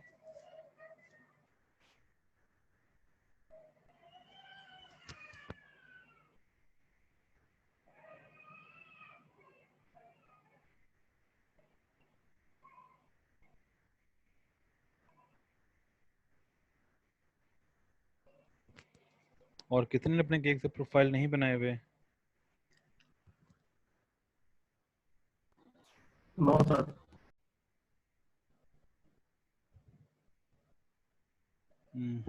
ठीक हो गया। क्योंकि आज का तो हमारा पूरा का पूरा दिन सिर्फ इसी रिव्यूज़ के लिए था। आप लोगों के लिए पूरा का पूरा दिन आप लोगों के लिए था कि आज का कि आप लोगों के जो प्रोफाइल्स हैं, जो गिग्स हैं, उनको हम लाइव रिव्यू करें, फिर उसमें से देखें क्या कहाँ पे प्लस है, कहाँ पे कुछ माइनस करने की ज़रूरत है। इसके अलावा आपने कुछ सवाल पूछना हो, कोई कन्फ्यूजन हो या कुछ रिपीट करवाना हो मुझसे। सर कल से हमारे स्किल्स का स्टार्ट होगा। बिल्कुल। Okay sir. अच्छा मैं एक बात और पूछना चाहता था। पूछें। सर आपको अमेज़न पे काम करना नहीं आता या आप उस पे ट्रेनिंग नहीं देते अमेज़न पे? अमेज़न पे मैंने बेसिकली अमेज़न पे नहीं, मैंने ड्रॉप शिपिंग में काम सीखा था शॉपिफाई के ऊपर, लेकिन वो कुछ वजूहत की बिना पे मैंने उसको नहीं किया, आगे परस्यू नहीं किया। लेकिन अगर तो आपका इंटरेस्ट है अमेज़न की तरफ, अमेज़न पे अगर तो आप उसको ठीक तरह से, जिस तरह का हक है उसको समझने का, अमेज़न को आप समझ लेते हैं तो आपके पास बहुत अच्छा ऑप्शन है एक अच्छा पैसा कमाने का। अमेज़न के ऊपर बहुत पैसा है। जी सर, क्योंकि मैं ना इस वजह से इस काम को थोड़ा समझता हूँ, क्योंकि शरोज आई थिंक आप उसे जानते हैं, मेरी वो सगी खाला का बेटा है ना, तो वो करता था, वो करते हैं ना इस पे, तो मैं उसके पास बैठा देखता था। उसने मुझे कहा भी है कि ऐसे ऐसे तू अपना इस पे कर काम, मैं तुझे सिखाता हूँ। तो इस पे उसने मुझे बताया था, मैंने देखा उसको करते हुए, तो मुझे लगा है कि जैसे कि ये काम मैं कर सकता हूँ। अगर तो आप उसका काम समझ जाते हैं कि अमेज़न पे कैसे काम करते हैं, अमेज़न के ऊपर काम एक तरह का नहीं है, जिस पर डिफरेंट तरह के काम है अमेज़न के ऊपर। जी सर। तो अगर तो आप उसकी बेसिक समझ जाते हैं अमेज़न की, कैसे प्रोडक्ट लिस्ट करवाना है, कैसे प्रोडक्ट को सर्च कैसे करना है, कौन सा प्रोडक्ट कस्टमर का बिकवाना है, कस्टमर से कौन सा प्रोडक्ट सेल करवाना है, सब कुछ आप समझ जाते हैं, तो फिर तो उसके ऊपर बहुत पैसा है अमेज़न के ऊपर, क्योंकि इसमें स्किल्ड पर्सन है बहुत कम जी है। सर।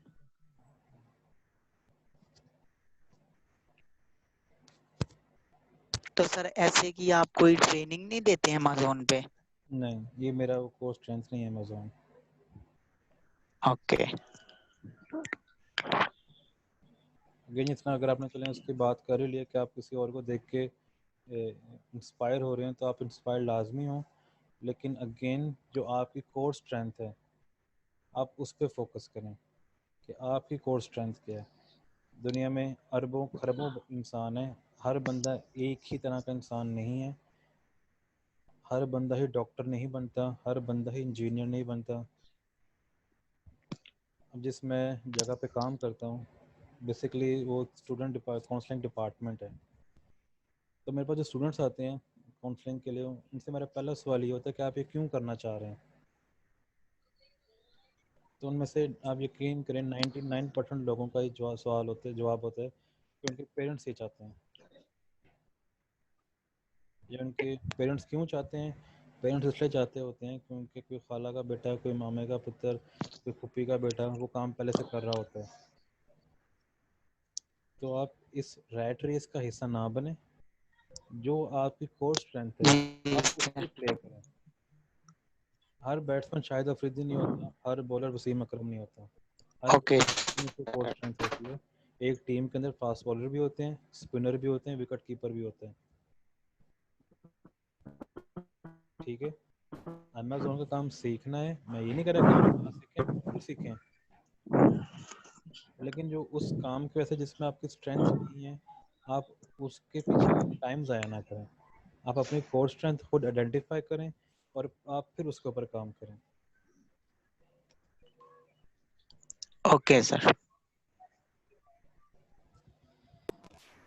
सर मैं ये बात करना चाह रहा हूँ कि अपनी नाअहली की वजह से हमने अभी तक वो नहीं बनाया गीत, लेकिन सर आपका माशाल्लाह समझाने का अंदाज बहुत अच्छा है सर। बहुत शुक्रिया आपका।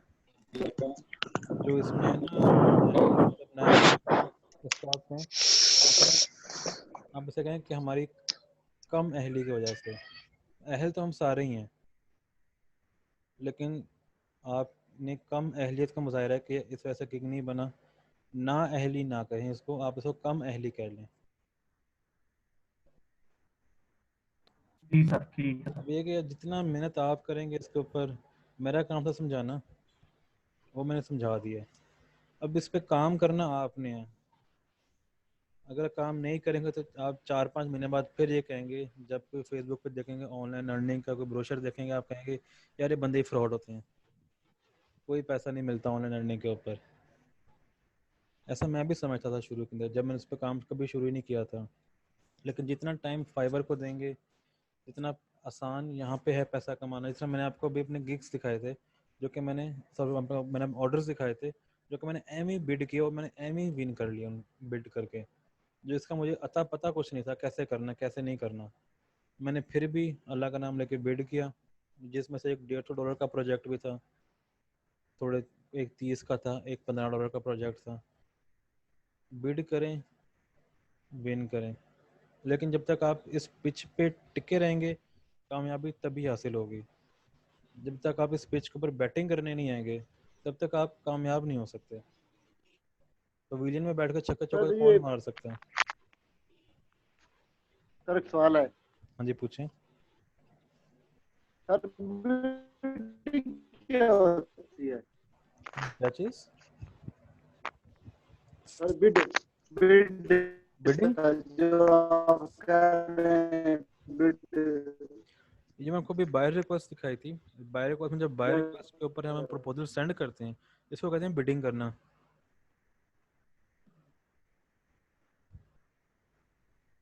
बायर रिक्वेस्ट सर के, एक दफा सर दिखा रहे सर मुझे चलो मैं आपको दोबारा दिखा देता हूँ।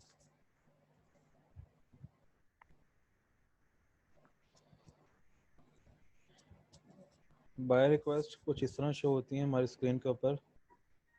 क्योंकि अभी आप नए सेलर हैं तो न्यू सेलर के पास कुछ रिस्ट्रिक्शंस होती हैं कि बाय रिक्वेस्ट को कुछ लिमिटेड टाइम के लिए ही शो होती हैं, और पाकिस्तान में जो टाइम है बाय रिक्वेस्ट शो होने का वो नॉर्मली ये माना जाता है कि वो रात को 12 से 3 बजे के दरमियान में न्यू सेलर्स को प्रोजेक्ट शो होते हैं। ये माना जाता है, मतलब ऐसे नहीं कि हमेशा इसी टाइम में होंगे, लेकिन ये मतलब एक कॉमन बिलीफ है सारे फ्रीलांसर्स का। अब जब आपके पास बाय रिक्वेस्ट शो होगी, जब आप बाय रिक्वेस्ट के ऊपर अपना माउस लेके जाएंगे तो वहाँ पे ऑटोमेटिकली एक सेंड ऑफर का बटन शो हो जाएगा ग्रीन कलर के अंदर। अगर तो आपको लगता है कि आप इस प्रोजेक्ट पे काम कर सकते हैं, ये आपके मतलब का प्रोजेक्ट है, तो आपने उस सेंड ऑफर के ऊपर क्लिक कर देना है। जब आप सेंड ऑफर के ऊपर क्लिक करेंगे, फाइवर का पहला सवाल आपसे ये होगा कि आप किस गिग से रेलिवेंट इस बाय रिक्वेस्ट पे अप्लाई कर रहे हैं, मतलब कि आप किस गिग के ज़रिए इसके ऊपर काम करेंगे। आपने यहाँ से अपना गिग सेलेक्ट करना है, वो आपको ले जाएगा कस्टम ऑफर के पेज के ऊपर। अब जहाँ पे लिखा है डिस्क्राइब योर ऑफर, यहाँ पे आपने वही 3 जो मैंने आपको कल प्रपोजल्स बताए थे बाय रिक्वेस्ट लिखने के, आपने वही 3 प्रपोजल यहाँ पे लिखने हैं। उनमें से कोई एक प्रपोजल यहाँ पे लिख दें, उसको एडिट कर लें एज पर स्पेसिफिकेशन, ऑर्डर के स्पेसिफिकेशन। उसको करने के बाद जो टोटल ऑफर अमाउंट है वो आपने वही लिखनी है जो कि कस्टमर ने अपने बजट में लिखी होगी। अगर तो आप उससे ज़्यादा लिखेंगे तो कस्टमर का इंटरेस्ट वैसे ही लूज हो जाएगा। नेक्स्ट चीज़ है डिलीवरी टाइम। अच्छा, डिलीवरी टाइम वही आपने लिखना है जो कि आपका क्या नाम है, कस्टमर बाय रिक्वेस्ट के अंदर कस्टमर ने लिखे हुई है कि मुझे इतने दिन के अंदर काम चाहिए। कोशिश करें कि उसे थोड़ा सा टाइम कम ही लिखें। अगर कस्टमर ने 4 दिन कहे हैं आप 3 दिन लिख दें, अगर 2 दिन कहे हैं आप 1 दिन लिख लें, अगर उसने 1 दिन कहा हुआ है तो आप विद इन 24 आवर्स का वर्ड यूज़ कर लें। रिविजन्स कितनी आपने देनी है आप वहाँ पे लिखें। इसका कौन कौन से अदर स्पेसिफिकेशन आप उसको ऑफ़र करेंगे साथ, वो आप यहाँ पे करके उसको सबमिट ऑफ़र कर दें। और जो आपको बायर्स रिक्वेस्ट शो होंगी वो उसी से रेलेवेंट शो होंगी जो कि आपने अपने गिग्स के अंदर लिखे हुए। आपके जो टैग्स हैं आपके गिग के अंदर उसी से रेलेवेंट आपको हमेशा बायर्स रिक्वेस्ट शो होंगी। मतलब ऐसा नहीं है कि आपने गिग और टैग यूज़ किए हैं डिज़ाइनिंग के, आपको राइटिंग की शो होना शुरू हो जाए, आपको वेबसाइट डेवलपमेंट की शो हो जाए, ऐसा नहीं होगा। सर अगर हमने गिग ही कोई नहीं बनाई तो हमें कोई भी बाय रिक्वेस्ट नहीं शो होगी। देखो जब आपने दुकान ही अपनी खोली नहीं है अभी तक तो आपके पास ग्राहक कहाँ से आएगा? आपके पास तो ग्राहक आने की कोई खुशखबरी भी नहीं आएगी। दुकान ओके सर। खोलेंगे तो ग्राहक आएगा ना। जी सर। कुछ दुकान में बेचना शुरू करेंगे तो ग्राहक आएगा। तो पहले गिग बनाएंगे तो बाय रिक्वेस्ट आएगी। गिग नहीं बनाई इसका मतलब अभी तक आप इस दौड़ में शामिल ही नहीं हुए, आप फाइवर पे मौजूद ही नहीं है। Hello sir. हाँ जी पूछें सवाल।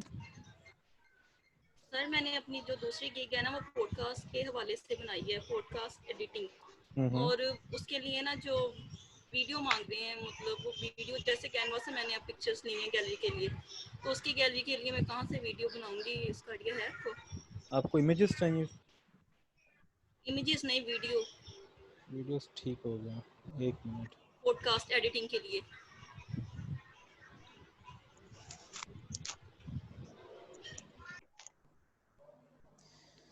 एक वेबसाइट है pexels.com। यहाँ पे आपको बेशुमार किस्म की फ्री ऑफ कॉस्ट वीडियोस मिल जाएंगी, वीडियोस भी इमेजेस भी। मैं पॉडकास्ट के तो मैं वीडियोस पे क्लिक करूँगा तो मैं ये 3 वीडियोस फ़िलहाल दे रहा है। ये 3 वीडियोस हैं पॉडकास्ट के लिए। ये तीनों के तीनों फ्री हैं, मतलब फ्री का मतलब है कि रॉयल्टी फ्री हैं, आप इनको यूज़ कर सकते हैं। सिंपल इनको डाउनलोड करें और आप इनको अपनी वीडियो के लिए इस्तेमाल कर लें।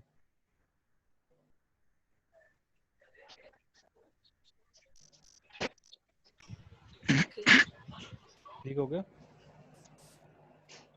जी।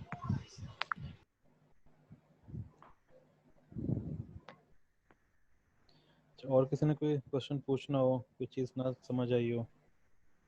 सर ये पॉडकास्ट क्या चीज़ है सर, ये फर्स्ट टाइम सुना है मैंने। पॉडकास्ट ये बाबा गूगल से पूछ लें, मुझसे क्यों पूछ रहे हैं? ठीक है सर, मुझे ये बता दें कि उर्दू इंग्लिश जो बुक है उसको सर ट्रांसलेट करना है उर्दू में, उसके लिए सर कोई वेबसाइट या कोई एप्लीकेशन?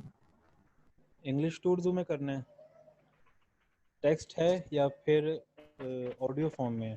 तो ये वर्ड में है सर, वर्ड की फाइल में वो इंग्लिश सारी सेम है। 19 चैप्टर है सर उसके। इंग्लिश में उसको उर्दू में करना है?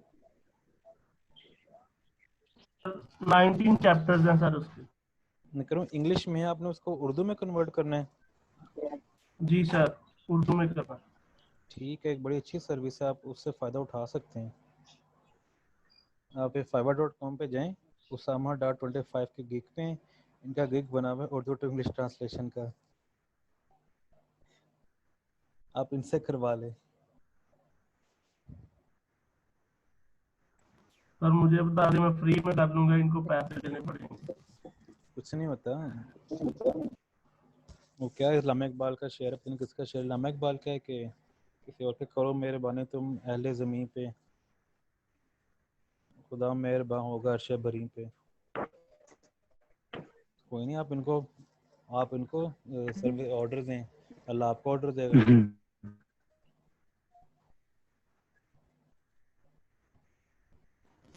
ऑर्डर तो मैं दे दूंगा, पैसे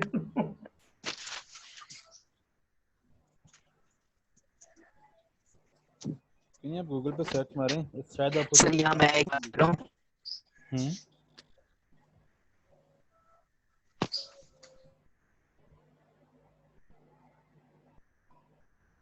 पूछें सवाल।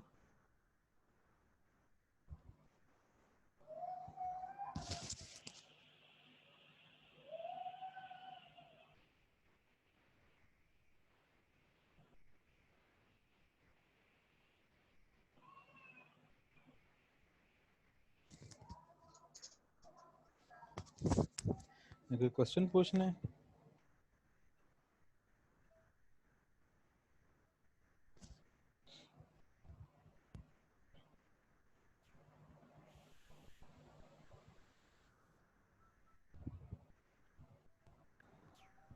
सर वो जो आपने पहले बताया था कि आपने वो एक कोर्स किया था सर, वो उसको क्या कहते हैं? कोर्स? कौन सा कोर्स? सर जो आपने कहा था कि वो फिर मैंने उसको आगे कैरी ऑन नहीं किया था। वो कोर्स नहीं था, वो मैंने वैसे ही मतलब डिफरेंट लोगों के पास बैठ के, एक मेरा दोस्त था उस पर काम करता था, उसके पास बैठ के तो इंटरेस्ट डेवलप हुआ था। शॉपिफाई का था वो, बेसिकली कम ड्रॉप शिपिंग का। सर ये कुछ जो स्टोर बनाते हैं ऑनलाइन वो है? बिल्कुल शॉपिफाई स्टोर हमारा जो लास्ट दिखाऊंगा वो शॉपिफाई स्टोर बनाना होगा। जी सर, थैंक यू। मैंने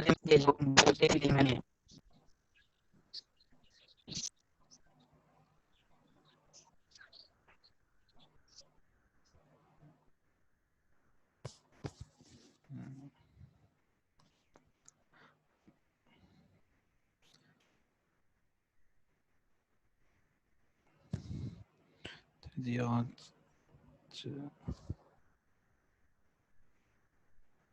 और किसी का कोई क्वेश्चन नहीं है कुछ पूछने के लिए?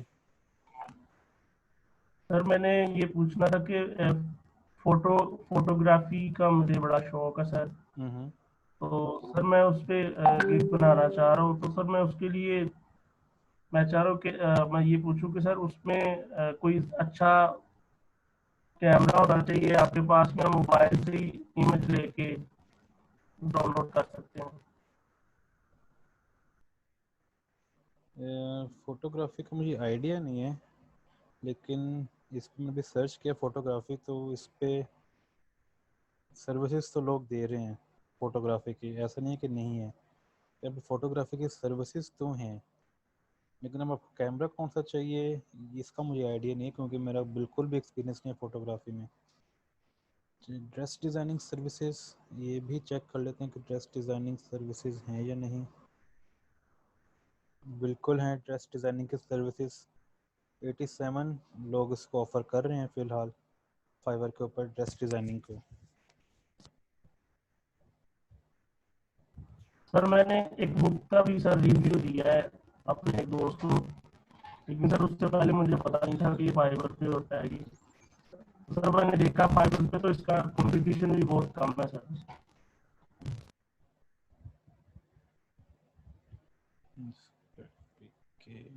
बिल्कुल इसका रिव्यूज़ का होता है, बुक रिव्यूज़ का। ड्रेस डिज़ाइनिंग की सर्विसेज अवेलेबल हैं फाइवर के ऊपर।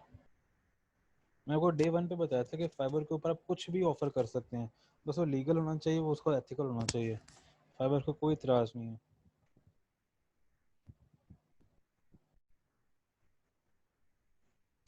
क्योंकि जब मैंने स्टार्ट किया था फाइबर का, आज से कोई 2.5-3 साल पहले, तो जब मैंने ऐसे सर्च करा था, निश सर्च करता है कौन सी लेस कंपटीशन की है, तो मेरे सामने एक गिग आया था जिसमें गिग ये बनाया हुआ था कि एक वो ख़तून की प्रोफाइल थी, उस ख़तून ने ये लिखा हुआ था कि मैं आपके शौहर को कॉल करके मैं उससे फ्लर्ट करूंगी और मैं आपको ये बताऊंगी कि वो आपके साथ लॉयल है कि नहीं। ये सर्विस भी फाइबर के ऊपर बिक रही थी, ये सर्विसेज भी फाइबर पे अवेलेबल थी। तो फाइवर के ऊपर कुछ भी सेल कर सकते हैं, बस उसको लीगल होना चाहिए, उसको एथिकल होना चाहिए।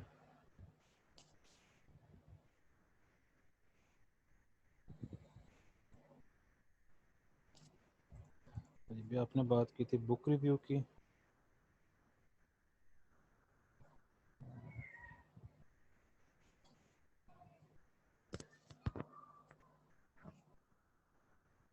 बुक रिव्यूज यहाँ पे बिल्कुल अवेलेबल हैं।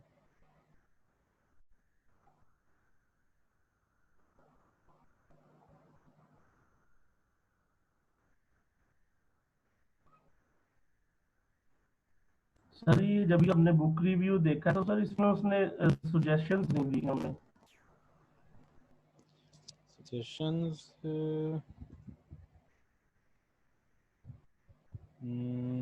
पता नहीं, शायद आइडिया नहीं, लेकिन सजेशंस आती हैं हमेशा। सर जब मैंने ओपन किया था इसी तरह मुझे भी वो सजेशंस शो नहीं कर रहा था। इसका मुझे आइडिया, लेकिन सजेशंस हमेशा आती हैं साथ में। शायद ये इतना सर्च नहीं किया जाता, और शायद गूगल इसको फाइवर के ऊपर इस तरह से शायद ना आ रही हूँ। लेकिन खैर इस पे बुक रिव्यू का तो यहाँ पे काम है, और लोगों के पास ऑर्डर्स भी क्यू में लगे हुए हैं, 3 ऑर्डर 5 ऑर्डर क्यू में लगे हुए हैं।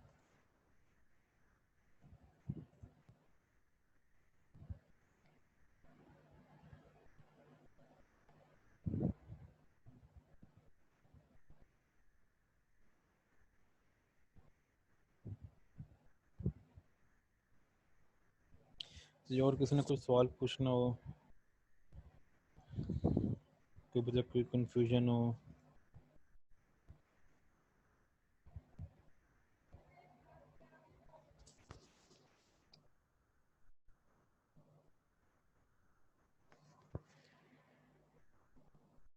सब क्लियर है, कोई सवाल नहीं पूछना।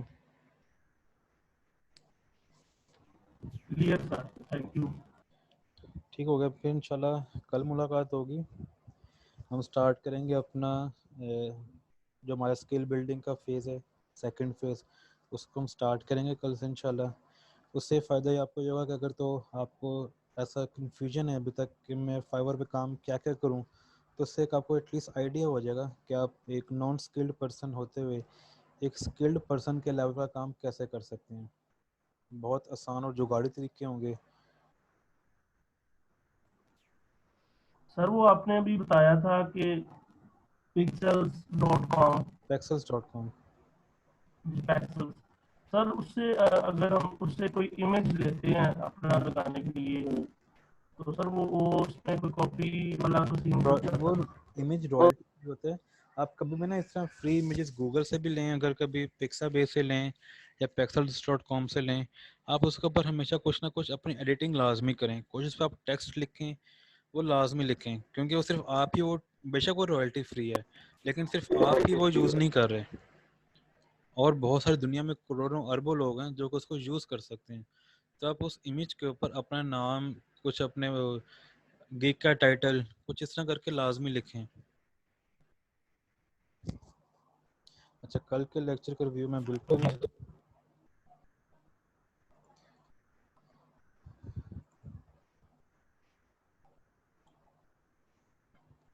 तो कल हमने ये देखा था कि अगर हमने ये देखना हो कि गिग की परफॉर्मेंस कैसी जा रही है, या हमने इतनी मेहनत की है, हमें अभी तक ऑर्डर्स नहीं आ रहे, मतलब मसला कहाँ पे आ रहा है, हमने ये देखना हो हम, तो हम कैसे देखेंगे हमारा गिग कैसा काम कर रहा है। तो उसके 3 इंडिकेटर्स हैं, वो हैं इम्प्रेशंस, क्लिक्स और व्यूज़। और ये आपको फाइवर पे कहाँ से मिलेंगे?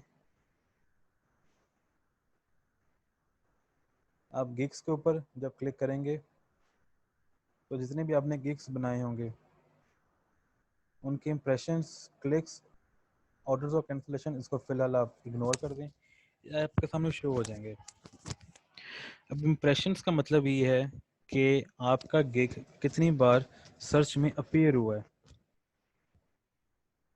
अगर किसी बंदे ने, अगर मैं इस 34 की बात करूँ तो मतलब 34 पिछले 30 दिनों में 34 बार मेरा गिग लोगों की सर्च में शो हुआ है, या फिर इसको आप ऐसे कह लें कि 34 बार लोगों ने मेरा जो गिग था उसका थंबनेल विजिट किया, सिर्फ बाहर बाहर से देखा है, अभी अंदर कोई नहीं आया, गिग में कोई भी एंटर नहीं हुआ, लेकिन सिर्फ सर्च में मेरा गिग शो हुआ 34 टाइम्स।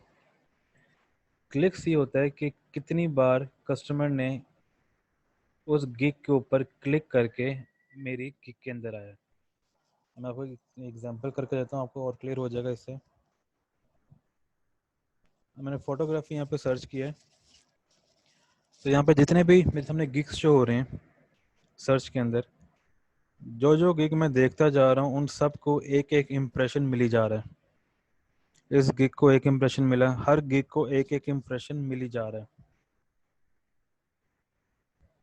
लेकिन मैंने अभी किसी पे क्लिक नहीं किया। जब मैं किसी एक पे क्लिक करता हूँ तो इस गिग को एक क्लिक मिल गया। इम्प्रेशन था कि मैं कितनी बार सर्च में पेयर हुआ, क्लिक है कि कितनी बार मेरे गिग के अंदर कस्टमर्स आए हैं। थर्ड चीज़ जब यहाँ पे शो नहीं हो रही वो होती है व्यूज़। व्यूज़ ये होता है कि कस्टमर बगैर सर्च फाइबर पे सर्च किए कितनी बार आपके गिग तक पहुँचा है।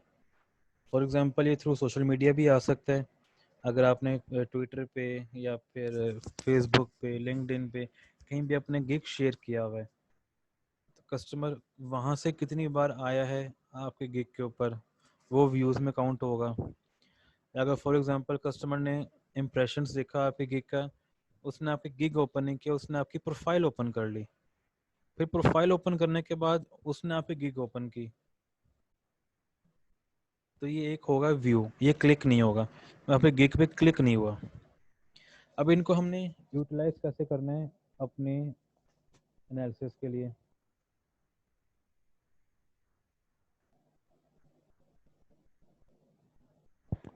अब अगर तो हमारे इंप्रेशंस बहुत अच्छे हैं, अब भी सिर्फ इंप्रेशंस की बात कर रहा हूँ मैं, अगर हमारे इंप्रेशंस बहुत अच्छे हैं, मतलब थाउजेंड्स के अंदर जा रहे हैं, तो इसका मतलब जो हमने कीवर्ड्स यूज़ किए हैं वो हमने अच्छे और तगड़े कीवर्ड्स यूज़ किए हैं, हम लोगों की सर्च में आ रहे हैं, लोग हमारा गिग देख रहे हैं। लेकिन अगर तो हमारे इंप्रेशंस कम हैं, तो इसका मतलब ये है कि जो हमने कीवर्ड्स यूज़ किए हैं वो अच्छे और तगड़े कीवर्ड्स नहीं हैं, हमें अपने कीवर्ड्स, अपने टैग्स दोबारा रिन्यू करने की ज़रूरत है, हमें कोई और टैग्स ढूंढने पड़ेंगे।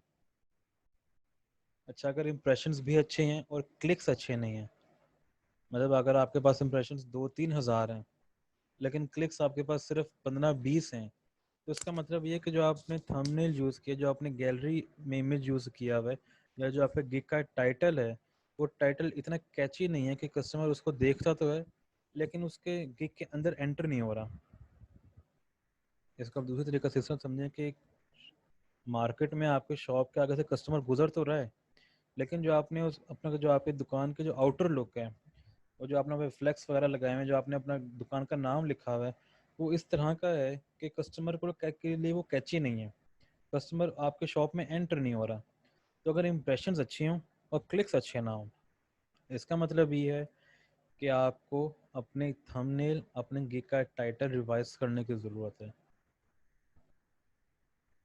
अच्छा, अगर इम्प्रेशंस भी अच्छे हैं और क्लिक्स भी अच्छे हैं, मतलब इम्प्रेशंस आपको 2-3 हज़ार आ रहे हैं, क्लिक्स आपके पास 200-300 क्लिक हैं आपके पास, और 200-300 लोग ने आपके गिग को विजिट किया है, लेकिन आपके पास ऑर्डर नहीं आ रहे, तो इसका मतलब एक ये भी हो सकता है कि आपने जो प्राइस सेट की हुई है अपनी वो बहुत हाई है, या फिर जो आपने अपने गिग की डिस्क्रिप्शन लिखी हुई है वो शायद इस तरह की कैची नहीं है कि वो आपके डिस्क्रिप्शन पर, गिग की डिस्क्रिप्शन पढ़ के वो उससे मुतासिर हो सके। मोस्टली चांसेस ये होते हैं कि प्राइसिंग थोड़ी हाई होती है, तो अपनी प्राइसिंग को रिव्यू करने की ज़रूरत है। अगर आपके पास इंप्रेशंस भी अच्छे हैं, आपके पास क्लिक्स भी अच्छे हैं लेकिन ऑर्डर नहीं आ रहे, तो अपनी प्राइसिंग को रिव्यू करें, अपने गिग के डिस्क्रिप्शन को थोड़ा सा और अमेंड करें, थोड़ा और उसको में थोड़ी खूबसूरती लाएं। तो यहाँ से हम आइडिया लगा सकते हैं कि हमारा गिग कैसा परफॉर्म कर रहा है। अगर तो बुरा परफॉर्म कर रहा है तो हम किस किस तरह, किन किन पैरामीटर्स के ऊपर उसको जज कर सकते हैं कि उसमें खामी कहाँ पे है।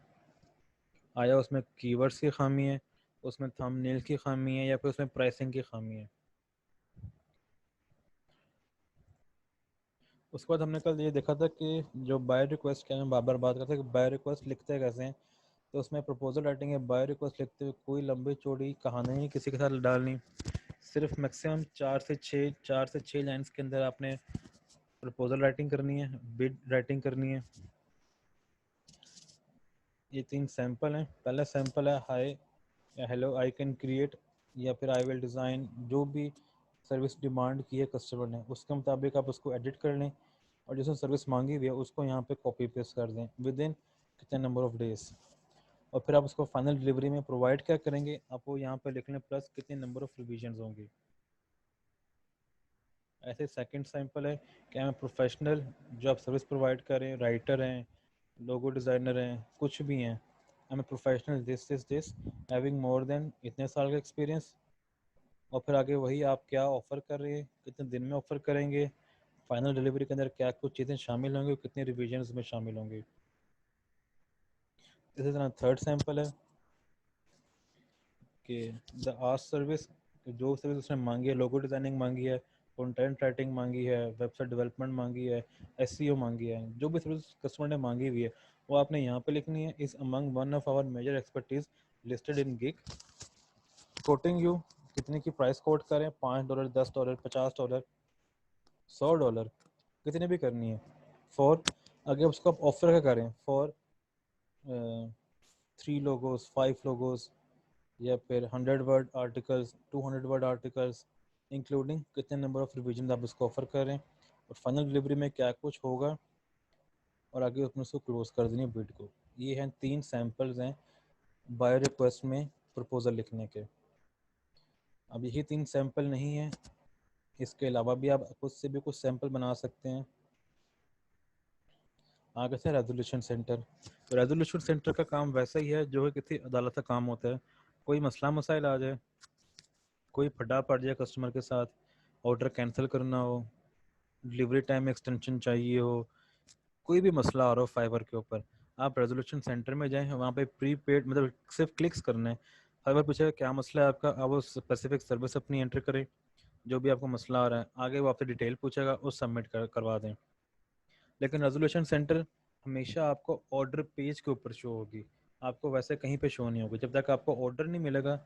जब आपको ऑर्डर मिल जाएगा तो उस ऑर्डर के पेज के ऊपर रेजोल्यूशन सेंटर का बटन ऑटोमेटिकली आपके सामने अपेयर होना शुरू हो जाएगा। ये रेजोल्यूशन सेंटर वैसे शो नहीं होगा आपको। नेक्स्ट था कि आपने अपनी पेमेंट इन्फॉर्मेशन को कैसे इंटीग्रेट करना है फाइबर के साथ। सबसे पहले आपने जो आपकी फाइबर की प्रोफाइल है उसमें अपने अर्निंग्स पे आना है, वहाँ पे होगा बैंक ट्रांसफ़र का ऑप्शन, बैंक ट्रांसफ़र के ऑप्शन पे क्लिक करना है। क्लिक करेंगे वो आपसे पूछेगा वेरीफाई बाय एसएमएस पे क्लिक करना है आपने, आपको एक एसएमएस के ऊपर कोड आ जाएगा, आपने वो यहाँ पे कोड एंटर करना है, सबमिट कोड पे क्लिक करना है, आपको पास एक ईमेल आ जाएगी फाइबर की तरफ से, आपने वो ईमेल ओपन करना है, उसमें जो क्लिक हेयर लिखा होगा उस पर आपने क्लिक करना है, आपको वापस रीडायरेक्ट कर देगा ईमेल फाइबर के ऊपर। जब वापस रीडायरेक्ट हो जाएंगे गेट स्टार्टेड के ऊपर क्लिक करना है। अब आगे पाइनियर का 4 स्टेप का सिंपल प्रोसेस है। पहले स्टेप में अपनी पर्सनल इन्फॉर्मेशन लिखनी है, नाम, full first name, last name. अच्छा हाँ, अगर आपका नाम है 3 लेटर्स का नाम, जिस तरह ज़िशान अहमद खान मेरा नाम है, तो मैं फर्स्ट नेम में लिखूंगा ज़िशान अहमद और लास्ट में लिखूंगा अपना 3rd नाम खान। तो अगर तो आपका 2 पे नाम है, 2 वर्ड्स का नाम है तो कोई मसला नहीं है, 3 वर्ड्स का या लंबा वर्ड नाम है तो कोशिश करेंगे तो जो आपका सिर्फ लास्ट नेम है उसको लास्ट नेम में लिखें, जब आपका फर्स्ट नेम है उसको बेशक आप 2-3 वर्ड्स तक ले जाएं। इसके बाद ईमेल एड्रेस लिखना है, आपने अपनी डेट ऑफ बर्थ लिखनी है। नेक्स्ट स्टेप पे आपने अपने कॉन्टैक्ट डिटेल्स देनी है, यहाँ पे कॉन्टैक्ट डिटेल यहाँ पे देंगे, आपकी कंट्री, आपका एड्रेस क्या है, सिटी आपकी, आपका जिप कोड, फिर मोबाइल नंबर जैसे ही आप यहाँ पे एंटर करेंगे ऑटोमेटिकली आपको एक वेरिफिकेशन कोड रिसीव हो जाएगा, एक और वेरिफिकेशन कोड आएगा, वो वेरिफिकेशन कोड आपने यहाँ पे एंटर करना है और नेक्स्ट पे क्लिक कर देना है। नेक्स्ट पे आपने सिर्फ अपना पासवर्ड एंटर करना है, सिक्योरिटी क्वेश्चन एंटर करना है और नीचे कैप्चा लिखा होगा, कैप्चा को एंटर करना है, कोड है कोड को एंटर करना है। आखिरी जो इसका स्टेप है उसमें आपने अपने बैंक अकाउंट डिटेल्स लिखनी है। इसमें जितने भी पाकिस्तान में बैंक्स ऑपरेट कर रहे हैं वो बेशक वो सरकारी हों या प्राइवेट हों, जो मर्जी बैंक हो यहाँ पे शो हो जाएंगे, इस लिस्ट के अंदर हर बैंक शो होगा। लेकिन इसमें जो आपने अपना अकाउंट नंबर लिखना है वो लिखना है आपने अपना IBAN नंबर। IBAN नंबर होता है इंटरनेशनल बैंकिंग अकाउंट नंबर। ये आपको आपके चेकबुक के ऊपर मिल जाएगा। चेकबुक पे नहीं मिलेगा तो आप अगर ऑनलाइन बैंकिंग यूज़ करते हैं, इंटरनेट बैंकिंग यूज़ करते हैं, जब अपने ऑनलाइन बैंकिंग को लॉगिन करेंगे तो वहाँ पे आपको अपना IBAN नंबर मिल जाएगा। अगर वो भी आप यूज़ नहीं करते तो आप अपने बैंक की UN पे कॉल करें, वो आपको आपका IBAN नंबर प्रोवाइड कर देंगे। वहाँ भी नहीं करना तो अपनी ब्रांच विजिट करें, आपको आपका IBAN नंबर मिल जाएगा। इसको आप सबमिट पे क्लिक करें, आपको विद इन 24 to 48 आवर्स एक ईमेल रिसीव हो जाएगी कि आपका बैंक अकाउंट इसमें फाइबर के साथ इंटीग्रेट हो गया। सिंपल। आगे कुछ टिप्स देके फाइबर पे क्या काम करना है और क्या काम नहीं करना। पहला काम यह है कि कभी भी किसी का कॉपी पेस्ट कुछ नहीं करना। जब मैसेज आप टाइप कर रहे हैं, किसी कस्टमर के साथ बातचीत करें तो उसमें ईमेल एड्रेस अपना कभी मेंशन नहीं करना। @ जैसे ही आप लिखेंगे फाइबर के वो कुछ वार्निंग शो हो जाएगी आपको कि आप कुछ गलत करने जा रहे हैं जो कि फाइबर आपको अलाउ नहीं करता। लेकिन फिर भी अगर ईमेल एड्रेस लिखना बहुत ज़रूरी है, उसके बगैर गुजारा नहीं है, तो आप @ पूरा इंग्लिश में लिख दें, ATTHERATE @ अगर वो भी नहीं लिखना तो आप सिंपल कोई डॉक्यूमेंट बना लें, वर्ड की फाइल बना लें, उसमें अपना ईमेल एड्रेस टाइप करके कस्टमर को सेंड कर दें। लेकिन मैसेज में कभी टाइप करने की गलती नहीं करनी। तीसरी चीज़ ये थी कि कभी भी मैसेज में कस्टमर के साथ पेमेंट या पे का वर्ड यूज़ नहीं करना। लेकिन अगर कन्वर्सेशन फॉर एग्जांपल कुछ इस तरह की हो जाती है कि इसमें पेमेंट का वर्ड आपको लिखना ही पड़ता है, तो आप पेमेंट का वर्ड ना लिखें, उससे मिलता जुलता वर्ड लिख दें जिसका मतलब पेमेंट ही हो। अगर आप फिर भी पेमेंट का वर्ड यूज़ करेंगे तो आपको जो कन्वर्सेशन है वो फाइबर के डार पे आ जाएगी। फाइबर उस पर मॉनिटरिंग शुरू कर देगा कि आपने पेमेंट का वर्ड क्यों यूज़ किया कस्टमर के साथ। सर यहाँ अमाउंट लिख सकते हैं, अमाउंट का वर्ड यूज कर सकते हैं। अमाउंट लिख दें। अगर अमाउंट पे फाइबर को कोई इतराज़ नहीं होगा तो कुछ शो नहीं करेगा। लेकिन अगर पेमेंट पे तो उसको इतराज़ है, पेमेंट का वर्ड नहीं लिखना आपने, तो कुछ और वर्ड यूज़ कर लें। अगले कुछ चीज़ें थी जो कि मेरी अपनी पर्सनल वो एक्सपीरियंस है कि जब भी आपको कस्टमर मैसेज करे किसी काम के लिए तो हमेशा उसका काम एक्सेप्ट करने से पहले उसकी प्रोफाइल लाजमी विज़िट करें कस्टमर की, कि जो आपका बायर है, जो आपसे काम करवाने के लिए है, उसकी प्रीवियस रिकॉर्ड क्या है। क्या वो बहुत लोगों के बारे में बुरे कमेंट तो नहीं लिखे हुए। अगर तो लोग उससे तंग हैं, पहले काम जिसने जो साथ काम किया वो पहले ही तंग है, तो वो आपको भी काम करते हुए तंग करेगा। तो हमेशा एक बार उसकी प्रोफाइल लाजमी विज़िट करें कि वो बंदा कौन है। सेकेंडली जो मेरा बहुत बुरा एक्सपीरियंस था वो रहा है इंडियंस के साथ और बंगालियों के साथ। इनके साथ काम करते हुए मैं खुद पर्सनली अवॉइड करता हूँ। अगर कोई मैसेज भी आ जाए तो मैं उसको काम नहीं करता, मैं उसको वहाँ पे स्ट्रेट और रिफ्यूज़ कर देता हूँ कि भाई मैं इस टाइम बिज़ी हूँ, मैं अब ये काम नहीं कर सकता। आपने ये नहीं कहना कि जब आप इंडियन हैं तो मैं आपके साथ काम नहीं करूँगा, ऐसा नहीं कहना। आपकी कंप्लेंट कर देगा कस्टमर कि ये बंदा रेसिस्ट है या ये बंदा इस तरह नफ़रत को प्रमोट कर रहा है फाइबर के ऊपर, तो आपकी प्रोफाइल बैन हो सकती है। आप सिंपली उनसे अवॉइड कर लें, एक्सक्यूज़ कर लें कि मैं इस टाइम बहुत बिजी हूँ, मैं आपका काम नहीं कर सकता, आई एम रियली सॉरी। दूसरा, गोरों के साथ sir, madam, ma'am, brother, sister इस तरह के वर्ड्स कभी यूज़ नहीं करने। गोरों को हमेशा उनके नाम से बुलाएं, उनको अच्छा लगता है कि अगर कोई उनको उनके नाम से बुलाए। और अगर कस्टमर आपके ऑर्डर के ऊपर कभी रिव्यू नहीं करता तो इसमें घबराने की बात नहीं है। रिव्यूज़ बेशक हमारे लिए बहुत इंपॉर्टेंट हैं, हमारे काम के ऊपर रिव्यूज़ आएँ, लेकिन अगर कस्टमर ने रिव्यू नहीं किया उससे कभी रिव्यू नहीं मांगना। कई बार कस्टमर इस वक्त बात से चिढ़ भी जाता है और आपका बैड रिव्यू भी कर देगा चिढ़ के। और अगर आपके पास कोई, आपको लगता है, आपको डर है कि मेरा इसका कोई एक्सपीरियंस बहुत बुरा रहा है और ये मुझे तो पक्का बैड रिव्यू करके ही जाएगा, उससे बचने का तरीका ये है कि आपके पास जब आप कस्टमर को ऑर्डर सबमिट करवाते हैं और उसको एक्सेप्ट करते हैं तो कस्टमर के पास ऑप्शन होती है कि वो आपके काम को रिव्यू कर सके। अगर उसने बैड रिव्यू किया आपके काम को तो फाइवर पहले आपसे पूछेगा कि भाई आप सेलर ने आपके बारे में, सॉरी बायर ने आपके बारे में कमेंट दिए हैं, आपके इसके बारे में क्या ख्याल है। आप पहले हमें बायर के बारे में कमेंट्स दें। आपको उसका कमेंट शो नहीं करेगा, ना आपकी रेटिंग शो करेगा, वो अभी तक हिडन है फाइबर के रिकॉर्ड में। अगर तो आप उस नोटिफिकेशन को इग्नोर कर देते हैं तो फाइबर उस बैड रिव्यू को कभी आपकी प्रोफाइल के ऊपर शो ही नहीं करेगा। क्योंकि फाइबर का एक प्रोसेस है कि जब तक आप कस्टमर को रिव्यू नहीं करेंगे वो रिव्यू पब्लिक नहीं हो सकता, कस्टमर का रिव्यू। तो अगर तो आपको डर है कि मुझे बैड रिव्यूज़ मिल सकते हैं सॉर्टर के, तो आप फाइबर का नोटिफिकेशन इग्नोर कर दें, फाइबर का नोटिफिकेशन कोई जवाब ही ना दें। फाइबर ने सिर्फ एक बार आपसे पूछना है कि आपको रिव्यूज़ मिले हैं, रिव्यूज़ देखने के लिए आप पहले कस्टमर का हमें रिव्यू दें, आप उसको रिव्यू ना दें, इग्नोर कर दें नोटिफिकेशन। कभी भी वो बैड रिव्यूज़ आपकी प्रोफाइल के ऊपर नहीं आएंगे। हाँ, अगर तो आपने लालच में आकर चलो शायद कस्टमर ने अच्छा रिव्यू दे दिया हो, आपने उसको रिव्यू दे दिया, कस्टमर फाइबर ने आपका रिव्यू आपके प्रोफाइल पे पब्लिश कर दिया, फिर भी फाइबर आपको एक ऑप्शन देता है कि आप इस रिव्यू का जवाब सबमिट कर सकें। तो आप वहाँ पे अपनी जस्टिफिकेशन लाजमी दें कि मुझे बैड रिव्यूज़ क्यों मिले हैं।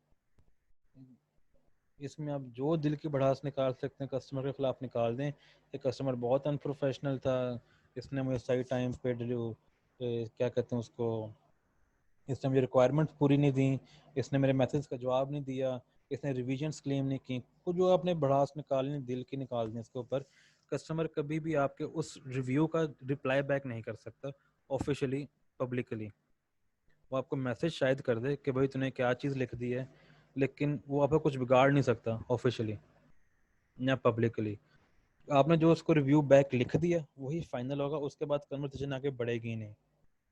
तो अगर तो पहले अवॉइड करें, अगर तो डर है कि बैड रिव्यूज़ मिल जाएंगे तो उसको अवॉइड कर दें, कस्टमर को इग्नोर कर, नोटिफिकेशन को इग्नोर कर दें। लेकिन फिर भी अगर आपने उसको रिव्यू दे दिया और बैड रिव्यूज़ पब्लिश हो गए हैं तो उसका जवाब लाजमी लिखवाएं। ये था हमारा कल का लेक्चर।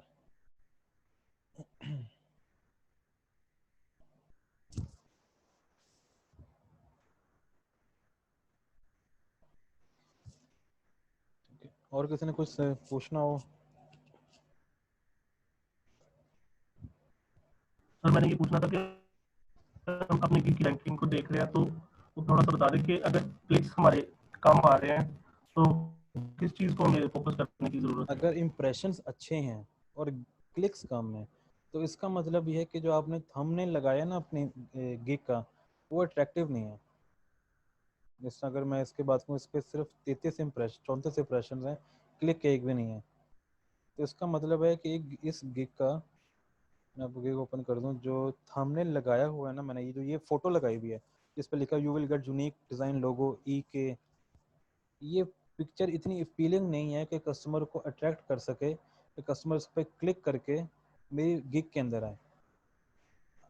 और इम्प्रेस, क्योंकि मैंने इस पर जब लाइव वीडियो बनाई थी मैंने इसमें कोई वो भी नहीं किए थे, रिसर्च भी नहीं किए थे, कीवर्ड मैंने रैंडमली यूज़ कर लिए थे खुद से ही।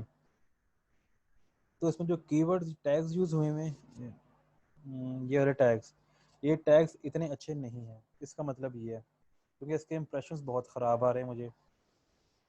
ख़राब इंप्रेशंस आने के, अगर फॉर एग्जांपल इंप्रेशंस अच्छे हैं और क्लिक्स कम है तो इसका मतलब ये जो आपने पिक्चर लगाई हुई है ये पिक्चर इतनी अच्छी नहीं है कि जो कस्टमर को अट्रैक्ट कर सके कि कस्टमर इस पिक्चर पे क्लिक करके आपके गिग के अंदर है, या फिर जो आपने टाइटल लिखा हुआ है ये टाइटल इतना कैची नहीं है कि कस्टमर को अट्रैक्ट कर सके। तो आपको इन दो चीज़ों को चेंज करने की ज़रूरत है।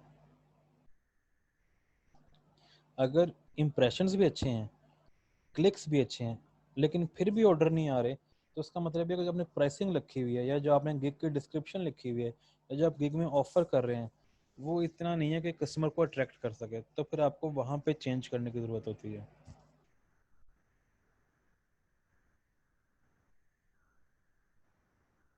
क्लियर है? जी सर। सर ये लास्ट सर क्वेश्चन पूछना चाह रहा हूँ कि वो कल मैं कोशिश कर रहा था रील बनाने की, तो मुझे ये समझ नहीं आ रही थी कि मैंने टैग्स कहाँ पे लगाने हैं। टैक्स कहाँ पे लगाने हैं? जी सर। अच्छा जी, एक मिनट ठहरें ज़रा।